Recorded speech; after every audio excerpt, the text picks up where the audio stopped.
Welcome to civils record PT 365 के science and tech के lecture का ये फोर्थ पार्ट है। मतलब इसके जो पार्ट्स हैं दे वर बिट डिलेड। मैंने आपको बोला था due to health constraint and कुछ इवेंट चल रहा था जिसके कारण ये लेक्चर थोड़ा लेट आया है, but no worries, we will cover it very soon. ठीक है, इसके बाद कल्चर को भी कवर किया जाएगा पीटी 365 के। सो नेक्स्ट इसमें न्यूज देखते हैं। पार्ट और 3 पार्ट ऑलरेडी चैनल पे अवेलेबल है। पहली न्यूज इसमें हम देखेंगे आज आदित्य L1 के बारे में। देखिए, इसरो ने सक्सेसफुली इंडिया का सबसे पहला space based observatory class solar mission जो है उसको L1 लैग्रेंज पॉइंट में सन को स्टडी करने के लिए भेज दिया है। देखिए, हमारे ना यूनिवर्स के अंदर, हमारे जो यूनिवर्स की स्पेस है उसके अंदर ना कुछ ऐसे पॉइंट्स होते हैं जो पॉइंट्स पे दो ऑब्जेक्ट्स या मासेस की जो ग्रेविटी है वो उस पे वर्क नहीं करती है, कुछ इस तरीके से वर्क करती है कि वो पॉइंट जो है वो स्टेबल नजर आता है। तो ऐसा ही पॉइंट हमें स्पेस में मिला L1, जहां पे जितने भी बड़े मासेस होंगे इस पॉइंट के अराउंड उनकी ग्रेविटी जो है वो कॉम्पेंसेट हो जाती है, न्यूट्रलाइज हो जाती है। तो ये L1 पॉइंट पे हम क्या कर रहे हैं, हमने आदित्य को प्लेस किया है। ये क्या है, ये स्पेस बेस्ड ऑब्जर्वेटरी है, मतलब स्पेस में ही रहकर ऑब्जर्व करने वाला एक आपका ऑब्जर्वेटरी टाइप होगा। और ये सोलर मिशन है, सन को वहां से ऑब्जर्व करेगा। आदित्य जो है, इसको अगर आपको पता होगा तो इसका मीनिंग सन होता है एक्चुअल में, ठीक है, जब हम हिंदी में इसको इंटरप्रेट करते हैं। तो इंडिया का ये सबसे पहला space based observatory class solar mission रहेगा। ये आपका लैग्रेंज पॉइंट L1 पे रहेगा टू स्टडी द सन। इसको लॉन्च करने के लिए PSLV C57 को यूज किया गया है। पोलर सैटेलाइट लॉन्च व्हीकल जो है वो इसके लिए यूज किया गया है। इसके ऑब्जेक्टिव्स की अगर बात करें तो इसका मेन पर्पस रहेगा सोलर अपर एटमॉस्फेरिक जो है डायनामिक्स उनको स्टडी करना। सन की डिफरेंट लेयर्स होती हैं जिसमें क्रोमोस्फेयर होता है, कोरोना होता है। इन लेयर्स के एटमॉस्फेयर को ये स्टडी करेगा, कोरोनल हीटिंग को स्टडी करेगा। फिर कोरोना जो होता है सन का, उससे बहुत सारा मास इजेक्शन होता है या कह लीजिए बहुत सारा प्लाज्मा एमिट होके आता है, उसको स्टडी करेगा। सोलर फ्लेयर्स के फिनोमिना को चेक करेगा। सोलर फ्लेयर्स और CME पे ऑलरेडी आपको डेडिकेटेड वीडियो जो है वो चैनल पे मिल जाएगा, अवेलेबल है। उसके अलावा इन सितो पार्टिकल और प्लाज्मा का एनवायरनमेंट जो है उसको भी ऑब्जर्व करेगा। फिर क्या स्पेस का जो वेदर है उस पर क्या क्या सोलर विंड्स का इफेक्ट पड़ता है उसको भी सबको चेक करेगा। इसके लिए 7 पेलोड इसने कैरी किए हैं, 5 इसरो के द्वारा दिए गए हैं और 2 जो है वो इंडियन एकेडमिक इंस्टीट्यूट के द्वारा दिए गए हैं। इसमें कुछ रिमोट सेंसिंग पेलोड है। रिमोट सेंसिंग पेलोड में विजिबल एमिशन लाइन कोरोनोग्राफ है, सोलर अल्ट्रावायलेट इमेजिंग टेलीस्कोप है, solar low energy X-ray spectrometer है। देखिए, डिफरेंट काइंड ऑफ रेज जो है हम तो विजिबल स्पेक्ट्रम में देख सकते हैं ना, केवल विजिबल रेज के स्पेक्ट्रम में। कुछ रेज तो हमें नजर ही नहीं आती, लेकिन स्पेस में तो हर एक तरीके की रे एग्जिस्ट करती है। So solar low energy X-ray spectrometer X-ray में ऑब्जर्व करेगा सोलर फिनोमिनास को। इसी तरीके से high energy L1 orbiting X-ray spectrometer लगाया गया है। फिर इन सितु पेलोड जो उसमें मतलब बिल्कुल अटैच किए गए हैं, उसमें आपका एस्पेक्स आएगा, पापा आएगा। आपको ये फुल फॉर्म यहाँ पे पढ़ लेने हैं और इनके शॉर्ट नाम तो ध्यान रखने ही है। और साथ में advanced try axial high resolution digital magnetometer आएगा। अब यहाँ देखिए, जैसे मैंने बोला बहुत सारे लैग्रेंज पॉइंट हैं, हमने L1 पॉइंट को आइडेंटिफाई किया because L1 is very near to the sun. यहाँ L1 पे अगर हम किसी भी सैटेलाइट को भी प्लेस करते हैं,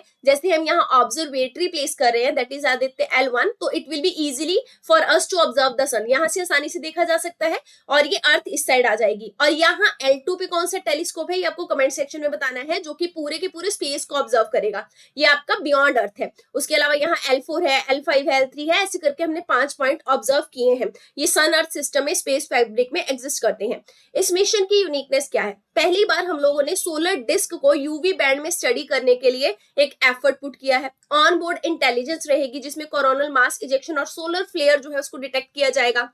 इसके अलावा सोलर विंड को मल्टी डायरेक्शन से ऑब्जर्व किया जाएगा। लैग्रेंजियन पॉइंट पे यहाँ एक मतलब एक्सप्लेनेशन लिखा हुआ है जिसको आप समझ सकते हैं कि ये पोजीशन होती है स्पेस के अंदर, ये वो पोजीशन होती है जहां पे जो स्मॉल ऑब्जेक्ट है वो स्टे कर जाते हैं। क्यों स्टे कर जाते हैं, क्योंकि इसमें 2 लार्ज बॉडीज का जो ग्रेविटेशनल पुल है वो न्यूट्रलाइज हो जाता है। For example, just for example, एक सन है, एक अर्थ है। मान के चलिए सन और अर्थ का जो ग्रेविटी लगेगा ना इस पॉइंट पे जहां पे हमने आदित्य को प्लेस किया है, वो ग्रेविटी न्यूट्रलाइज हो जाएगा। ना तो ये खींच पाएगा इसको, ना ये खींच पाएगा, ये तो ये वाली जगह पे ही रहेगा अपना हमेशा आदित्य। तो ऐसा प्लेस जहां पे ग्रेविटेशनल पुल जो है 2 बड़ी लार्ज बॉडी का, ये इक्वल हो जाता है। और किसके इक्वल हो जाएगा, जो अंदर की तरफ इस ऑब्जेक्ट की सेंट्रीपेटल फोर्स लग रही होगी उसके बराबर। अब ध्यान से यहाँ देखिए, एक तो बड़ा मास है ना, और ग्रेविटी लगा रहा है इस छोटे वाले पॉइंट पे, पर इस छोटे पॉइंट पे भी अपना एक सेंट्रीपेटल फोर्स होगा।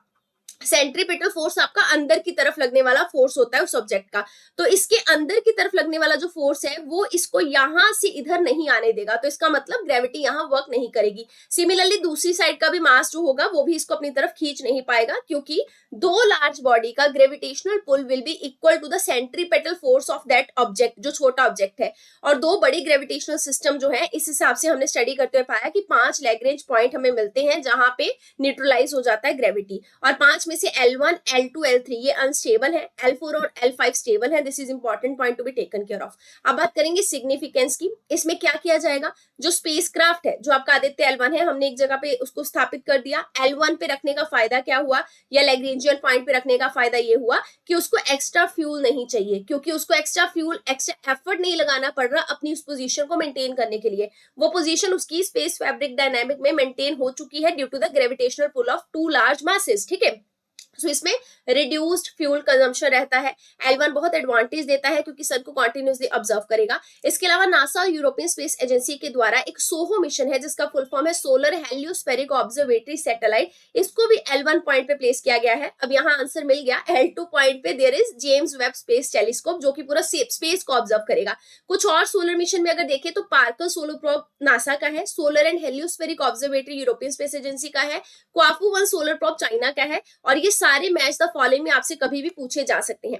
अब क्योंकि हम सन को स्टडी कर रहे हैं, उसके एटमॉस्फेयर को स्टडी कर रहे हैं, तो स्टैटिक में we will see about the layers of sun, जो कि डिफरेंट होती हैं। तो यहाँ आप लेयर्स में देखने की अगर कोशिश करेंगे तो आप पाएंगे, जैसे सबसे इनर में चले जाइए, इंटरनल स्ट्रक्चर, जैसे धरती का कोर होता है वैसे ही आपका सन का भी इंटरनल स्ट्रक्चर कोर होता है। उसकी बाहरी लेयर को कहते हैं रेडिएटिव जोन, जहां से रेडिएशंस निकलती हैं। उसके ऊपर होता है आपका कन्वेक्टिव जोन। कन्वेक्टिव जोन से अगर आप ऊपर की तरफ आएंगे तो आपको मिलेगा क्रोमोस्फियर, और यहीं पे आपको कन्वेक्टिव जोन के पास में ही मिलेंगे सनस्पॉट, और इसके पास में सनस्पॉट का जगह जो है वो है फोटोस्फेयर। तो फोटोस्फेयर जो है ये आपका पहले आएगा जहां पे सनस्पॉट बनते हैं, और उसके बाहरी लेयर में आता है क्रोमोस्फेयर।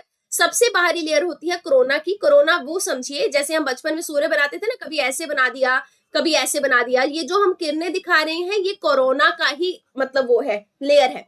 कोरोना का लेयर का कोई फिक्स डायमेंशन नहीं होता, जहां तक वो फैल सकती है सूर्य की रेस वहां तक हम बोलते हैं कोरोना है, ठीक है। और इसी में बनते हैं कोरोनल होल। अब ये चीज आपको ध्यान रखनी है। कन्वेक्टिव जोन, आपने कन्वेक्शन करंट के बारे में पढ़ा होगा।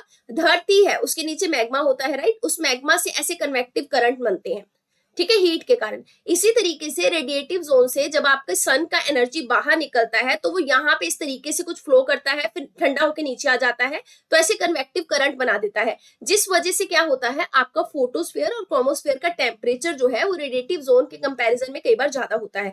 हर एक लेयर के बारे में यहाँ डिस्क्रिप्शन है। सबसे पहले फोटोस्फीयर की बात करेंगे।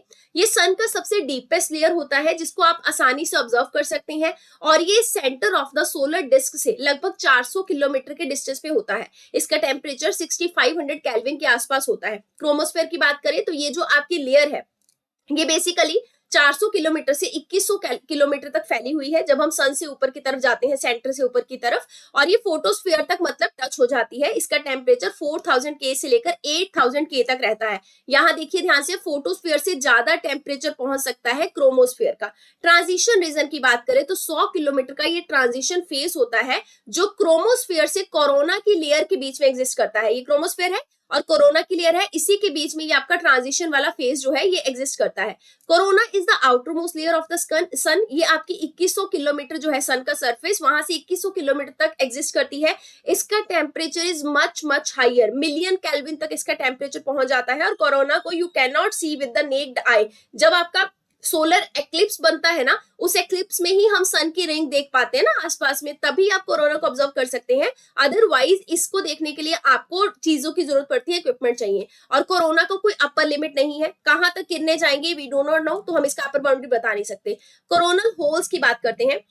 देखिए सन का जो कोरोना का लेयर है वहीं पे कुछ डार्क एरियाज होते हैं जहां पर एक्सट्रीम अल्ट्रावायलेट और सॉफ्ट एक्स रे एग्जिस्ट करती हैं। सो यहाँ पे डार्क एरिया होने का मतलब वहां पे जो सन का टेम्परेचर है वो इतना ज्यादा हीटेड नहीं है, गर्म नहीं है, थोड़ा सा डाउन है। ये डार्क इसलिए है क्योंकि ये कूल होते हैं, फ्रॉम विद द, जब हम रिस्पेक्टिवली इसको बाकी एरिया से कंपेयर करते हैं, कम डेंस होते हैं, बाकी इसका जो प्लाज्मा है आसपास का वो ज्यादा हीट होता है और ये ठंडे फील होते हैं। कोरोनल होल किसी भी जगह किसी भी लोकेशन पे सन पे डेवलप हो सकते हैं, लेकिन एक फिनोमिना होता है सोलर मिनिमम और एक होता है सोलर मैक्सिमा। सोलर मिनिमम के पीरियड में कहा जाता है कि सबसे ज्यादा आपके कोरोनल होल देखने को मिलते हैं। नाम से क्लियर है, सोलर मिनिमम मतलब वो पीरियड जब सन इतना ज्यादा तपा हुआ नहीं होगा, हीटेड नहीं होगा, तो तभी तो ये डार्क एरिया, ठंडे वाले एरिया बनेंगे। तो at that time coronal hole will be the maximum. इसका वीडियो भी चैनल पे अवेलेबल है, I will put the link in the description. अब बात करते हैं सन स्पॉट्स की। कोरोनल होल्स की ही तरह सनस्पॉट भी आपके डार्क होते हैं, कूल होते हैं, और ये आपके कहाँ बनते हैं? फोटोस्फीयर। कौन सी लेयर में बनते हैं? फोटोस्फीयर के अंदर बनते हैं। लेकिन कुछ डिफरेंस है। कहा जाता है जो कोरोनल होल होते हैं उनके उल्टा जो सनस्पॉट के एरिया होते हैं वहां पे सन का मैग्नेटिक फील्ड बहुत ज्यादा स्ट्रॉन्ग होता है और यहाँ पे मैग्नेटिक लाइन ट्विस्ट होती है। तो हम ये कह सकते हैं कि सनस्पॉट भी ठंडे होंगे, लेकिन यहाँ पे मैग्नेटिक फील्ड बहुत ज्यादा हाई होगा, जो कि कोरोनल होल के केस में नहीं होता। नेक्स्ट है सोलर प्रोमिनेंस। सोलर प्रोमिनेंस क्या है? सन का जो सरफेस है उससे बाहर जो ब्राइट आपकी रेज निकलती हैं, वहीं पे एक लार्ज एरिया ब्राइट जो है वो बिल्डअप होता है, उसी को सोलर प्रोमिनेंस कहते हैं। तो हम कह सकते हैं कि ये क्या है? सन के सरफेस से फोटोस्फीयर के सराउंडिंग में बना हुआ एक बड़ा आका गोला टाइप है, ठीक है। लेकिन ये आपका सन का जो आउटर एटमॉस्फेयर है, जिसको हम कोरोना कहते हैं, उसकी तरफ बढ़ता हुआ नजर आता है। आप ऐसे समझिए ये सन है, इसका ये क्रोमोस्फीयर, इसका ये फोटोस्फीयर का लेयर है और बाहर में है ये कोरोना का लेयर, है ना। तो यहाँ से ऐसे आग के निकलते हुए गोले टाइप को हम सोलर प्रोमिनेंस कहेंगे। सोलर फ्लेयर्स की बात करें तो ये भी एक्सप्लोजन, सन के अंदर धमाका होता है क्योंकि हीलियम हाइड्रोजन का प्रोसेस है ना। तो बहुत बड़े जायंट एक्सप्लोजन जब सन पे होते हैं, उससे बहुत हाई स्पीड के पार्टिकल निकलते हैं जिनमें एनर्जी होती है, लाइट होती है, और ये स्पेस में खुद को रिलीज करते हैं। इन्हीं को सोलर फ्लेयर्स कहते हैं। ये फ्लेयर्स जो है यही कोरोनल मास इजेक्शन का रीजन भी बनती है। जो कोरोनल मास इजेक्शन होता है उसके अंदर प्रोटॉन होता है, इलेक्ट्रॉन और पार्टिकल रेडिएशन होता है, साथ ही साथ कोरोनल मास के इजेक्शन में पावरफुल मैग्नेटिक फील्ड भी होता है। सोलर फ्लेयर के केस में मैग्नेटिक फील्ड रिलीज नहीं हो रहा, लेकिन कोरोनल मास के केस में कोरोना से आपका मास भी इजेक्ट हो रहा है और मैग्नेटिक फील्ड भी रिलीज हो रहा है। और ये वाले फ्लेयर्स और कोरोनल मास इजेक्शन कई बार क्या करते हैं, हमारी धरती का भी तो खुद का ऐसे मैग्नेटिक फील्ड है ना, जब इसके साथ कई बार इंटरेक्ट करते हैं तो इस कारण से ये डैमेज कर सकते हैं धरती के मैग्नेटिक फील्ड को, सैटेलाइट्स को, कम्युनिकेशन सेंटर्स को, क्योंकि लेवल ऑफ रेडिएशन को ये बहुत ज्यादा इंक्रीज कर देते हैं।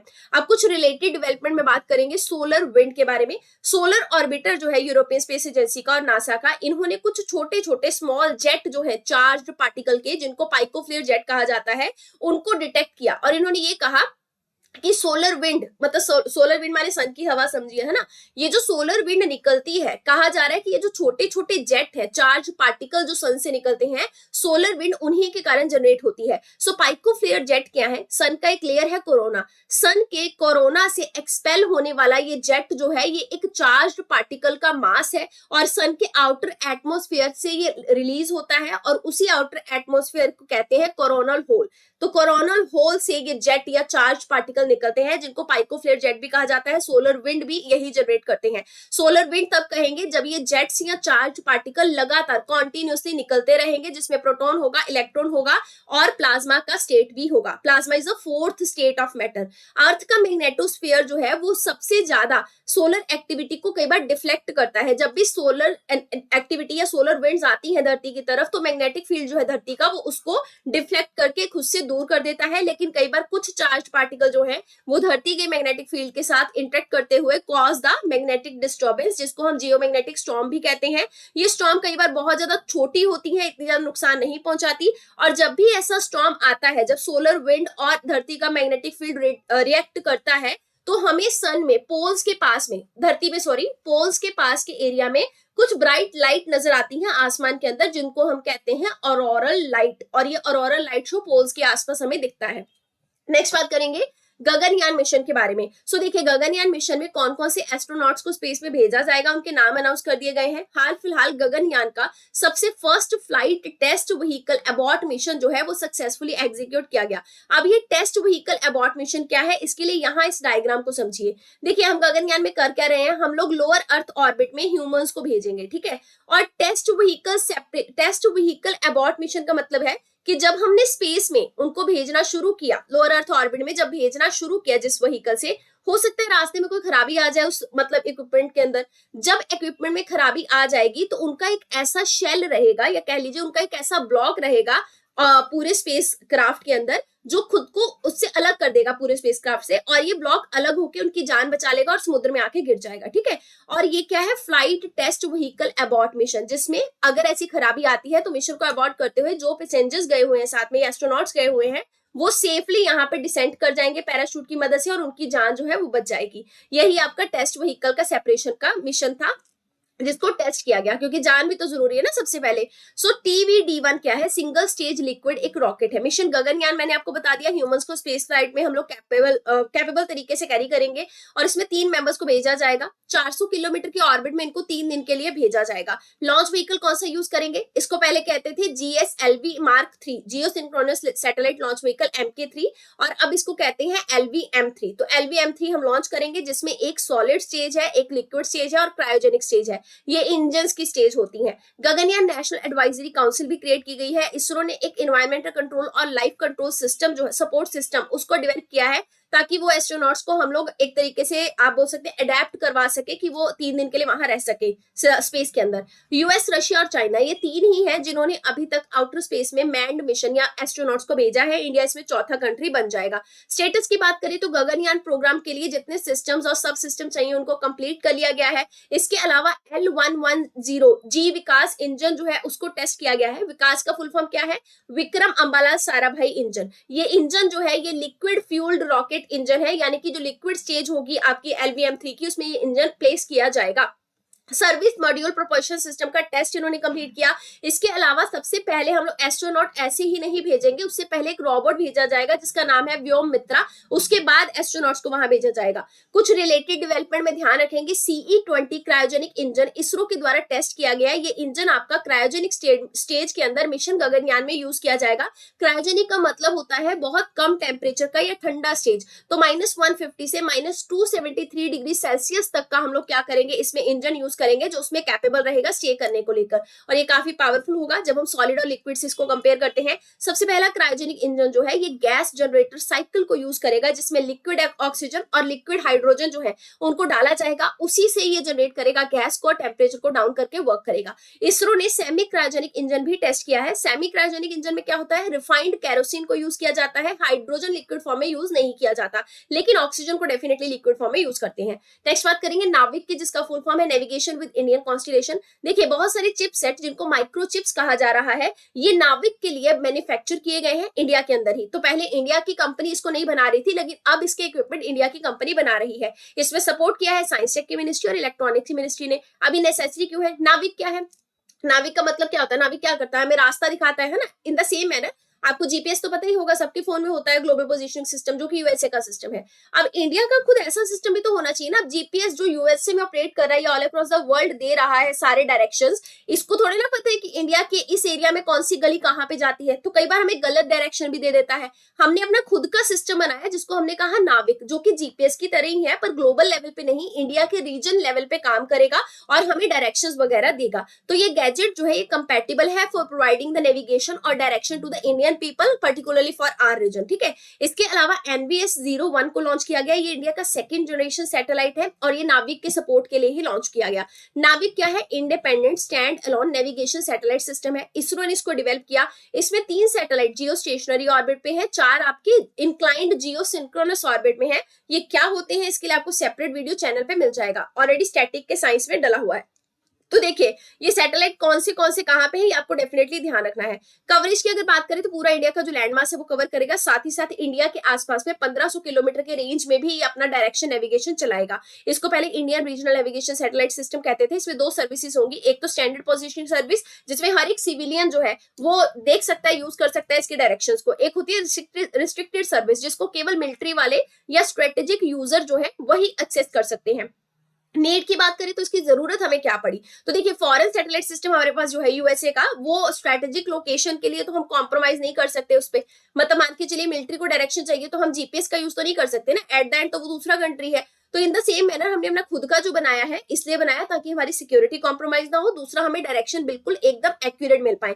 एप्लीकेशन क्या क्या है, आम सी बात है, किसी भी जगह का पता लगाना, कभी बाढ़ आ जाए, फ्लड आ जाए तो एकदम डिजास्टर को अच्छे से मैनेज किया जा सकता है, साइंटिफिक रिसर्च की जा सकती है, ट्रैकिंग की जा सकती है। नाविक का जीपीएस के ऊपर हमें क्या एडवांटेज मिलेगा, एक तो बेटर पोजीशनिंग एक्यूरेसी मिलेगी हमें, उसके अलावा नाविक की जो सैटेलाइट है वो अर्थ की सरफेस के बिल्कुल ऊपर है, तो सिग्नल का ब्लॉकेज जो है हिमालयन माउंटेन्स में और टेरेस्ट्रियल सर्फेस में ये बहुत ज्यादा कम देखने को मिलेगा, क्योंकि नाविक हमने इस तरीके से प्लेस किया है कि हिमालय वगैरह के जो माउंटेन्स हैं उनसे भी सिग्नल ब्लॉक ना हो पाए। अब कुछ और सिस्टम्स है हमारे पास, जैसे कि एक है GPS aided geo augmented navigation, जिसको गगन कहते हैं। ये एक regional satellite based augmentation system है। इस सिस्टम के तहत जो आपकी फ्लाइट्स है इंडिया के अंदर, है ना, जो आपके एयर वाले ट्रांसपोर्ट के माध्यम है, उन सारी फ्लाइट्स को रास्ता ये नेविगेट किया जाता है। इसमें एयरपोर्ट अथॉरिटी ऑफ इंडिया और इसरो ने मिलकर इसको डेवलप किया है। गोल यही था कि जो एयरक्राफ्ट है वो एक्यूरेट मैनर में इंडिया के एयर स्पेस पे लैंड कर सके, टेक ऑफ कर सके और उनको हम लोग अच्छे से नेविगेट कर सके। गगन जो है ये अफ्रीका से लेकर ऑस्ट्रेलिया तक का एरिया कवर करता है, मतलब वहां से यहाँ और फिर इंडिया के बीच में जितने भी फ्लाइट्स घूमेंगे उनके रास्ते को ये गाइड करेगा।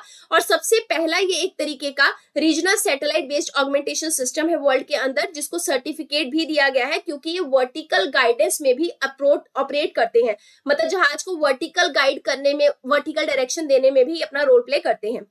इसके अलावा जो गगन प्रोजेक्ट है इसका एक और कंपोनेंट है कि ये आइनोस्फीयर जो है, धरती एटमॉस्फेयर की बहुत सारी लेयर होती हैं, सबसे लास्ट में आइनोस्फीयर और एक्सोस्फीयर आते हैं।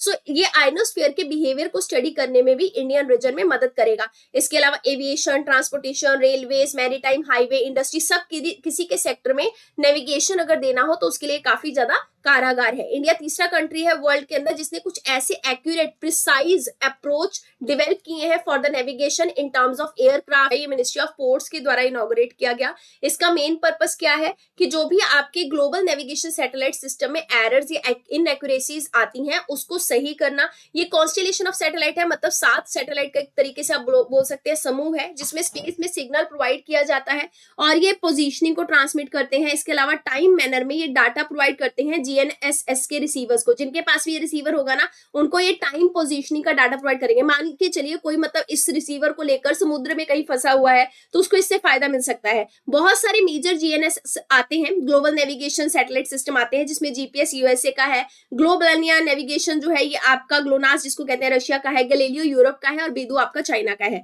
नेक्स्ट बात करेंगे ग्रेविटेशनल वेव्स के बारे में। साइंटिस्ट के द्वारा ये एविडेंस पुट किया गया कि ग्रेविटेशनल वेव्स जो है ये यूनिवर्स में लो फ्रिक्वेंसी पे परमिएट करती है, जिसकी वजह से जो आपकी कॉस्मिक साउंड है इस तरीके की हमें बैकग्राउंड में प्रोड्यूस होती नजर आती है। ग्रेविटेशनल वेव्स की बात करें तो हमारा देखिए स्पेस और टाइम का फैब्रिक है ना, मतलब पूरे यूनिवर्स में ये स्पेस टाइम के फैब्रिक में जो भी रिपल्स इस तरीके से क्रिएट हो जाते हैं, इन्हीं रिपल्स को हम लोग कहते हैं कि ये एनर्जी क्रिएट करते हैं। और यही रिपल्स हमें बताते हैं कि ब्लैक होल का फिनोमिना हो रहा है, वहां पे न्यूट्रॉन स्टार आपस में मर्ज हो रहे हैं या सुपरनोवा एक्सप्लोजन हो रहा है। तो जब भी ऐसा कोई इवेंट होता है, स्पेस टाइम का फैब्रिक बिगड़ता है, तो हम कहते हैं उस टाइम पे आपकी पावरफुल ग्रेविटेशनल वेव्स जो है ये जनरेट होती हैं। और ये तभी जनरेट होती है स्पेस टाइम के फैब्रिक में क्योंकि जब भी ऐसा ब्लैक होल जनरेट होता है या सुपरनोवा एक्सप्लोजन होता है, ये न्यूट्रॉन स्टार आपस में कोलाइड करते हैं, तो उस टाइम पे बहुत हाई स्पीड का एनर्जी प्रोड्यूस होता है, क्योंकि बहुत हाईली स्पीड में ऑब्जेक्ट जो है वो मूव करते हैं। ऑब्जेक्ट के मूवमेंट के कारण ही आपका ग्रेविटेशनल वेव्स जो है वो उस टाइम पे जनरेट होता है।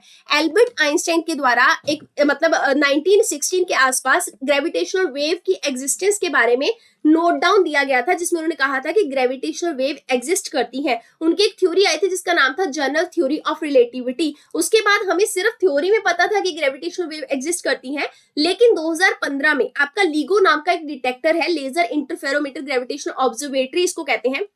कमेंट सेक्शन में बताइए जरा ये कहाँ पे है, यूरोपियन सिटी के अंदर है। इसने 2015 में पहली बार ना ग्रेविटेशनल वेव्स को डिटेक्ट भी कर लिया, जिसपे हम मान गए कि हाँ जी बिल्कुल ग्रेविटेशनल वेव्स आइंस्टाइन के हिसाब से जो कही गई थी एग्जिस्ट करती हैं। हमें ग्रेविटेशनल वेव्स को समझने से फायदा क्या होगा, क्योंकि स्पेस टाइम फैब्रिक में जो भी रिपल्स आते हैं, है ना, जैसे ब्लैक होल हो रहा है, जो भी चीजें हो रही हैं उसके कारण वहां पे ग्रेविटेशनल वेव प्रोड्यूस होती हैं। जब हम उन्हें समझ लेंगे तो डेफिनेटली हम इवेंट्स जो हो रहे हैं कॉस्मोस में उनको भी समझना शुरू कर देंगे। तो हमारा नेचर, हमारा एवोल्यूशन ऑफ यूनिवर्स, इसको अच्छे से हम इससे समझ पाएंगे। बहुत सारी मिस्ट्रीज जो है पूरी यूनिवर्स के अंदर, चाहे ब्लैक होल्स की हो, उनको अच्छे से समझ पाएंगे।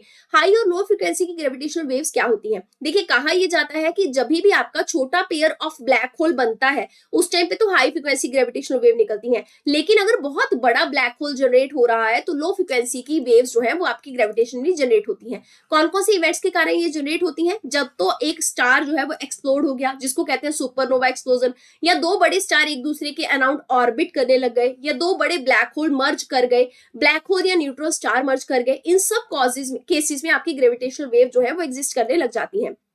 अब कुछ रिलेटेड कॉन्सेप्ट देखते हैं, जैसे ग्रेविटी और स्पेस टाइम क्या है। आइंस्टीन की जनरल थ्योरी ऑफ रिलेटिविटी ये कहती है कि स्पेस और टाइम जो है ये इंडिपेंडेंट नहीं है, मतलब स्पेस टाइम का पूरा फैब्रिक पूरे यूनिवर्स में बुना हुआ फैब्रिक है। अगर स्पेस बदलता है तो टाइम भी चेंज होता है। आई डोंट नो, एक ना हॉलीवुड की वेब सीरीज आई थी, आप लोगों ने अगर वो देखी होगी, वो कौन सी है,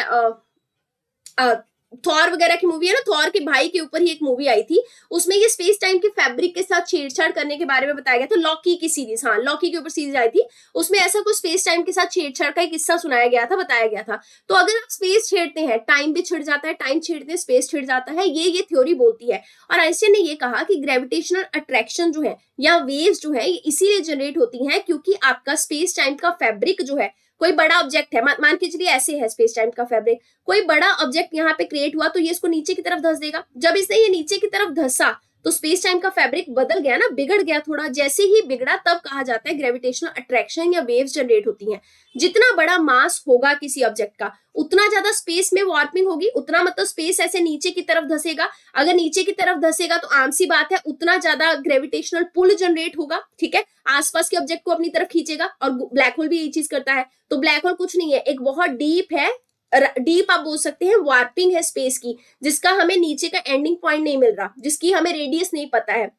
तो आसपास के सारे ऑब्जेक्ट इसमें जाने लग जाते हैं, ठीक है। सो ये क्या है, वार्पिंग ऑफ स्पेस होता है जब भी आपका मास जो है ऑब्जेक्ट, बड़े मास का ऑब्जेक्ट जो है स्पेस टाइम के फैब्रिक को छेड़ता है। और स्टार जो है वो क्या करने लग जाते हैं, वार्प करने लग जाते हैं। और अभी सन भी ऐसे ही वर्क करता है। ये देखिए आपका इस तरीके से स्पेस टाइम की फैब्रिक में यहाँ सेंटर में सन है, सन ने नीचे की तरफ फैब्रिक को वो किया हुआ है, एक तरीके से बोल सकते हैं बिगाड़ा हुआ है। तो आसपास जितने प्लेनेट सन के अराउंड घूम रहे हैं ना, तो वो इसमें लॉक हो गए इस ग्रेविटी में, क्योंकि ये नीचे की तरफ धस गया तो इसने ग्रेविटी का पुल दिया बाकी सारे प्लैनेट्स को और वो इसके अराउंड ऐसे करके घूमने लग गए। तो जितना मास होगा ऑब्जेक्ट का उतना ज्यादा वो स्पेस की वार्पिंग करेगा, उतना ज्यादा वो क्या करेगा, ग्रेविटेशनल पुल देगा, उतना ज्यादा ग्रेविटेशनल वेव का जनरेशन होगा। और कई बार ये ब्लैक होल बन जाएगा, क्योंकि ब्लैक होल जो है वो स्टार यानी हमारा जो सन है स्टार, उससे भी बहुत ज्यादा वार्पिंग जो है स्पेस टाइम की बहुत डीप वो कर सकता है, ठीक है। उसके अलावा आइंस्टाइन ने कहा था सन, अर्थ और जितने भी बॉडीज हमें दिख रहे हैं अक्रॉस द स्पेस, ये ऐसा ही कर्वेचर बनाते हैं, ऐसा ही वार्पिंग बनाते हैं और एक दूसरे को खींचते हैं ग्रेविटेशन पुल के साथ। और फिर इसीलिए एक पर्टिकुलर लोकेशन पे हमें चीजें घूमती हुई नजर आती हैं। और ये भी कहा जाता है कि सन, अर्थ और बाकी सारी चीजें आसपास हमारी घूम रही हैं, तो कर्वेचर जो है स्पेस टाइम का वो भी हमें घूमता हुआ नजर आता है, जिसकी वजह से स्पेस और टाइम में रिपल्स जनरेट होते हैं और इन्हीं रिपल्स के कारण निकलती हैं आपकी ग्रेविटेशनल वेव्स। अब बात करेंगे ग्रेविटेशनल लेंसिंग की। ये देखिए यहाँ देखिए, ये आपका स्पेस टाइम का ये पूरा फैब्रिक है ना। एक भारी ऑब्जेक्ट से बेंड होगा, जितना भारी ऑब्जेक्ट उतना ज्यादा बेंड हो जाएगा और आसपास की चीजों को अपनी तरफ क्या करेगा, अट्रैक्ट करेगा। इसने भी बेंडिंग की हुई है, यहाँ इसने भी इस पे बेंडिंग की हुई है, मतलब इसने भी वार्पिंग किया है स्पेस का, लेकिन इसका वार्पिंग ज्यादा है तो इसलिए ये पुल जनरेट करेगा, ग्रेविटेशनल पुल जो है वो जनरेट करेगा। क्योंकि ये इस तरीके से घूमेंगे आसपास सन के मान के जरिए, तो घूमने के कारण एक तो ग्रेविटेशनल मतलब पुल हुआ है, घूमने के कारण फिर ग्रेविटेशनल वेव जनरेट होगी। ग्रेविटेशनल लेंसिंग की बात करेंगे। अब देखिए कई बार ऐसा होता है, अब कोई चीज आपके पास से बिल्कुल सीधी आ रही है, मान के चलिए ये ए है और ये बी लोकेशन है, यहां से आप सीधा टॉर्च जगाएंगे तो आपको बी जो है वो दिखना शुरू हो जाएगा। पर अगर बहुत दूर चली जाए आपसे चीज, तो आप चाहे सीधे लाइन ऑफ साइट पे ही क्यों ना हो, आप उस चीज को देख नहीं पाएंगे, क्योंकि एक पर्टिकुलर विजन तक ही आप चीजों को देख सकते हैं, उसके बियॉन्ड आप नहीं देख सकते। लेकिन स्पेस में ऐसी चीजें वर्क नहीं करती हैं। स्पेस में कई बार 1,500 किलोमीटर, मिलियन किलोमीटर से दूर से भी अगर कोई चीज या लाइट आ रही होती है, ठीक है, सोर्स ऑफ इंफॉर्मेशन कह लीजिए, वो हमें नजर आ जाती है। क्यों आती है? ये आती है नजर due to the effect gravitational lensing. अब ये क्या है, देखिए कई बार हमें पता है स्पेस टाइम का फैब्रिक जो है वो पूरी तरीके से कर्वेचर के फॉर्म में है, कर्व्ड है ना, जिस कारण हम लोग स्पेस और टाइम का जो डायमेंशन है उसको यूज करते हुए दूर के ऑब्जेक्ट को भी स्टडी कर सकते हैं। इसकी वजह से क्या होता है, जैसे मान के चलिए अब आप ऐसे समझिए कि ये एक ऑब्जेक्ट है, इसको इरेज कर लेते हैं फिर आपको अच्छे से समझ आएगा। रुकिए जरा, अभी ये तो बहुत पास है, बस आप यहाँ एज्यूम कीजिए कि बहुत दूर है ये ऑब्जेक्ट यहाँ से, और मुझे यहाँ पे कुछ एक मैं यहाँ पे हूँ सपोज, और मुझे इसको ऑब्जर्व करना है, ये वाली चीज को। पर मैं अगर ये सीधा लाइन ऑफ साइट में होता तो मैं इसको ऑब्जर्व नहीं कर पाती, क्योंकि ये मुझसे बहुत दूर है। यहाँ डायग्राम के हिसाब से मत सोचिए, ये मुझसे बहुत बहुत मिलियन किलोमीटर दूर है। पर क्या हो रहा है, अब यहाँ पे कर्वेचर आ गया, ऐसे ही बहुत सारे ऑब्जेक्ट्स का और भी कर्वेचर होगा यहाँ पे स्पेस के अंदर, स्पेस वार्पिंग हो रखा होगा। तो अब होता क्या है, मुझे यहाँ से आने वाली जो लाइट है, क्योंकि स्पेस में तो जितनी भी इंफॉर्मेशन है वो लाइट ईयर्स के फॉर्म में ट्रेवल करती है, राइट। तो यहाँ से जो भी इंफॉर्मेशन या लाइट ईयर्स की फॉर्म में लाइट आ रही होगी, जो मेरे तक नहीं पहुंचने वाली थी, वो पहुंच जाएगी, क्योंकि जितना रास्ते में कर्वेचर, जितना भी रास्ते में इसको ऑब्जेक्ट्स मिलेंगे, ये उसकी वजह से कटती बढ़ती हुई ऐसे तरीके से घूमती घूमती एकदम ऐसे कॉन्सेंट्रेट होकर मेरे पे पहुंच जाएगी, ठीक है। और रास्ते में जब ये इस तरीके से आएगी ना, कर्वेचर से होते हुए, अलग अलग जगह से होते हुए, तो इससे ना ये इसका इमेज जो है वो मैग्नीफाई हो जाएगा। तो मुझे ग्रेविटेशनल लेंसिंग के कारण ये बड़ी इमेज जो है वो मेरे तक पहुंचने में सफल हो जाएगी, जो कि अदरवाइज नहीं पहुंच पाती। तो दरअसल क्या है, लेंसिंग डिस्टॉर्शन के कारण ही मैग्निफिकेशन भी हो जाता है, जिस कारण जो यूजर होता है उसको उतनी दूर के ऑब्जेक्ट भी आसानी से साफ साफ नजर आने लग जाते हैं, जो उसको आम केस में नहीं नजर आ पाते। आइंस्टाइन के द्वारा बोला गया था, ग्रेविटेशनल लेंसिंग जो है ये एक इंपॉर्टेंट फिनोमिना है in terms of understanding the different objects which can not be seen with the naked eye और with the line of sight observation. ये आपको ध्यान रखना है, ठीक है। और ग्रेविटेशनल लेंसिंग का फिनोमिना जो है, इससे हमने ना हाल फिलहाल में एक गैलेक्सी डिस्कवर की है, आप ऐसा बोल सकते हैं। हमने एक गैलेक्सी बहुत दूर, बहुत बिलियन किलोमीटर दूर है हमसे, हमने उसको डिस्कवर किया। अब हमें कैसे पता वो बिलियन किलोमीटर दूर है, हमने जब उसका लाइट ईयर मापा तो एज्यूम कीजिए हमें मिला कि 200 मिलियन किलोमीटर लाइट ईयर्स दूर है, क्योंकि हमें यहाँ पे 200 मिलियन किलोमीटर के बाद वो लाइट यहाँ आके रिसीव हुई है। तो मतलब 200 मिलियन किलोमीटर पहले वहां पे कुछ इवेंट हो चुका होगा, हमें हमारे यहाँ तक उसको आते आते इंफॉर्मेशन को 200 million kilometre time period, light year जो है वो लग गया। लेकिन हम उसको ग्रेविटेशनल लेंसिंग की मदद से ऑब्जर्व कर पाए, क्योंकि कर्वेचर की वजह से मैग्नीफाइड इमेज जो है, या मैग्नीफाइड जो है सोर्स ऑफ लाइट, वो हमें रिसीव हुआ। अगली बात करेंगे जाइंट मीटरवेव रेडियो टेलीस्कोप के बारे में। ये वो इंस्ट्रूमेंट है जिससे हम एस्ट्रोफिजिक्स के फिनोमिना को स्टडी करते हैं, लेकिन लो रेडियो फ्रिक्वेंसी पे स्टडी कर सकते हैं। इसको एनसीआरए पुणे के द्वारा ऑपरेट किया जा रहा है। Tata institute of fundamental research जो है वो इसका पार्ट है। पल्सर्स की बात करेंगे, देखिए हमारे ना पूरा जो आप मान के चलिए स्पेस है, उसके अंदर बहुत सारे स्टार्स होते हैं। अब स्टार जो है उसकी एक लाइफ होगी। स्टार जब धीरे धीरे खत्म होना शुरू होता है ना, तो वो अलग अलग शेप फॉर्म में जाके खत्म होता है। पहले तो वो खुद को ही अंदर से खाना शुरू कर देता है, मतलब खुद को खोखला करना शुरू कर देता है, और एक टाइम पे वो तो इतना ज्यादा खोखला कर चुका होता है कि वो एक्सप्लोड हो जाता है, जिसको हम कहते हैं सुपरनोवा एक्सप्लोजन हो गया। तो ऐसे जब स्टार धीरे धीरे अलग अलग स्टेजेस में खुद को खत्म करता है, इसी में खत्म करते करते स्टार का एक स्टेज आता है जिसको कहते हैं न्यूट्रॉन स्टार, ठीक है। ये होता है न्यूट्रॉन स्टार। इसी तरीके से स्टार के खत्म होने का ही एक स्टेज आता है जिसको ब्लैक होल कहा जाता है। ये डिफरेंट स्टेजेस ऑफ स्टार्स का आपको स्टैटिक में लेक्चर मिल जाएगा अलग से। तो न्यूट्रॉन स्टार क्या है, हमें इतना पता है, न्यूट्रॉन स्टार जो है ये न्यूट्रॉन स्टार एक तरीके से स्टार का खत्म होने वाली स्टेजेस का एक फॉर्म है। जब ये न्यूट्रॉन स्टार धीरे धीरे करके रोटेट करने लग जाते हैं, मतलब घूमने लग जाते हैं, तो घूमने के कारण ये मैग्नेटिक फील्ड जनरेट करते हैं और ये पल्स ऑफ रेडिएशन जनरेट करते हैं। तो जब ये घूमते हैं इनको कहते हैं पल्सार्स। तो ये कुछ नहीं है, ये डिस्टेंटली, बहुत डिस्टेंस पे प्लेस्ड न्यूट्रॉन स्टार है, लेकिन ये रोटेट कर रहे हैं, पल्स ऑफ रेडिएशन जो है उसको एमिट कर रहे हैं। ये जो बर्स्ट है ये मतलब प्रिसाइज इंटरवल पे होता रहता है, इसलिए हम इनको कॉस्मिक क्लॉक भी कहते हैं। लगातार बर्स्ट नहीं चलता, जो रेडिएशन है लगातार नहीं निकलती, लेकिन टाइम टाइम पे निकलती रहती हैं। इनमें हाईली मैग्नेटिक फॉर्म होता है, तो हाईली मैग्नेटाइज कह सकते हैं, क्योंकि इनका मैग्नेटिक फील्ड बहुत स्ट्रांग होता है। ये बहुत हाई स्पीड पे रोटेट भी करते हैं। जो पल्सार है ये आपके इलेक्ट्रोमैग्नेटिक रेडिएशन जो है उनकी बीम को भी एमिट करते हैं, और तभी एमिट करेंगे मैग्नेटिक फील्ड को जब ये रोटेट कर रहे होंगे। और पीरियड जो है पल्सर का वो डिपेंड करता है कि कब आपका ये धरती की तरफ इसका मुंह हो रखा है, ठीक है। तो जब भी आपकी लाइट जो है इसकी वो अर्थ से दूर होती है, तो उस टाइम पे हमें ऐसा नजर आता है कि पल्सर जो है वो स्विच ऑफ हो चुके हैं, क्योंकि हमें नहीं ना दिख रहे होते जगते हुए। अदरवाइज जब धरती से हमें नजर आने लगते हैं तो हम बोलते हैं कि अभी ये ऑन है, घूम भी रहे हैं और एमिट कर रहे हैं रेडिएशन को। लेकिन अदरवाइज जो ये लगातार जब दूर भी है हमसे, तो कभी कभी लाइट जो रेडिएशन है उसको एमिट करते ही रहते हैं। अगली बात करेंगे लीगो इंडिया प्रोजेक्ट की। यूनियन कैबिनेट ने laser interferometer gravitational wave observatory या फिर लीगो का प्रोजेक्ट जो है उसको अप्रूव किया। लीगो का प्रोजेक्ट क्या है। अब जैसे मैंने आपको बोला यूरोपियन कंट्री में एक प्रोजेक्ट लगा था जिसके थ्रू हमने ग्रेविटेशनल वेव को डिटेक्ट किया। अब भाई हमारा भी मन है कि इंडिया के अंदर भी ऐसा कोई प्रोजेक्ट होना चाहिए so that we can also observe the gravitational wave, right. So it is just the gravitational wave observatory जो हमारे यहाँ पे बनेगी, इंडिया ने प्लान की है, ये तीसरी होगी वर्ल्ड में। और लीगो से पहले मतलब लीगो जो आपकी है इससे पहले दो आपकी ऐसी ऑब्जर्वेटरी लुइजियाना और वाशिंगटन यूएसए में बनी हुई है। चौथा डिटेक्टर कागड़ा जापान में पाइपलाइन के अंदर है और इंडिया के अंदर भी एक बनाया जा रहा है। इंडिया के अंदर ये हिंगोली डिस्ट्रिक्ट महाराष्ट्र में बनेगा जिसकी फंडिंग जो है वो डिपार्टमेंट ऑफ एटॉमिक एनर्जी और डिपार्टमेंट ऑफ साइंस टेक के द्वारा दी जा रही है। इसमें लीगो लेबोरेटरी जो है यूएसए की वो इंडिया के रिसर्च इंस्टीट्यूशन के साथ कोलैब करेगी और इसको बनाएगी। अब कुछ डेवलपमेंट में देखें तो आइंस्टाइन के टेलीस्कोप की बात करेंगे। आइंस्टाइन टेलीस्कोप का जो कोलैबोरेशन है वो सर्न जिसको हम European Organization for Nuclear Research कहते हैं उसके साथ कोलैब किया है ताकि हम लोग डिटेक्टर का वैक्यूम सिस्टम डेवलप कर सकें। देखिए European Organization for Nuclear Research के द्वारा लार्ज हेड्रोन कोलाइडर डेवलप किया गया था। अब ये हेड्रोन कोलाइडर क्या है? देखिए हमें ऐसा पता है कि यूनिवर्स के अंदर बहुत सारा डार्क मैटर है जिसको हम जानते नहीं है। मैटर में different kind of proton, neutron, different एक बहुत सारे पार्टिकल्स हैं। इसमें एक पार्टिकल है गॉड पार्टिकल। गॉड पार्टिकल इसलिए बोल रहे हैं क्योंकि हमें पता नहीं है वो पार्टिकल क्या है, उसकी क्या प्रॉपर्टी है, अभी हम ढूंढ रहे हैं।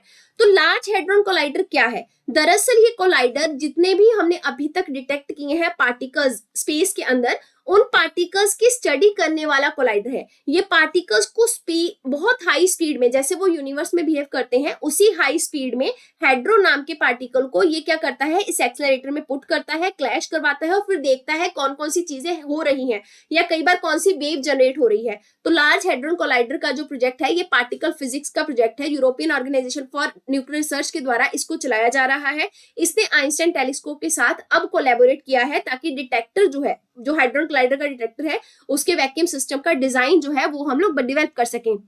आइंस्टाइन टेलीस्कोप क्या है? आइंस्टाइन टेलीस्कोप में हम अंडरग्राउंड में मतलब 200 मीटर नीचे जो है धरती से क्या करेंगे, एक तीसरा ग्रेविटेशनल वेव ऑब्जर्वेटरी जो है वो डेवलप करने की कोशिश करेंगे जो कि थर्ड जनरेशन की होगी। तो दोनों मिलकर ये चीज करेंगे। तो ये चीज आपको क्लियर होगी कि सन जो है उसका लार्ज हेड्रोन कोलाइडर जो है वो पार्टिकल फिजिक्स का हिस्सा है। आइंस्टाइन का टेलीस्कोप क्या है? ग्रेविटेशनल वेव को ऑब्जर्व करने का एक तरीका है। इसके अलावा लीजा की बात करेंगे, लेजर इंटरफेरोमीटर स्पेस एंटीना।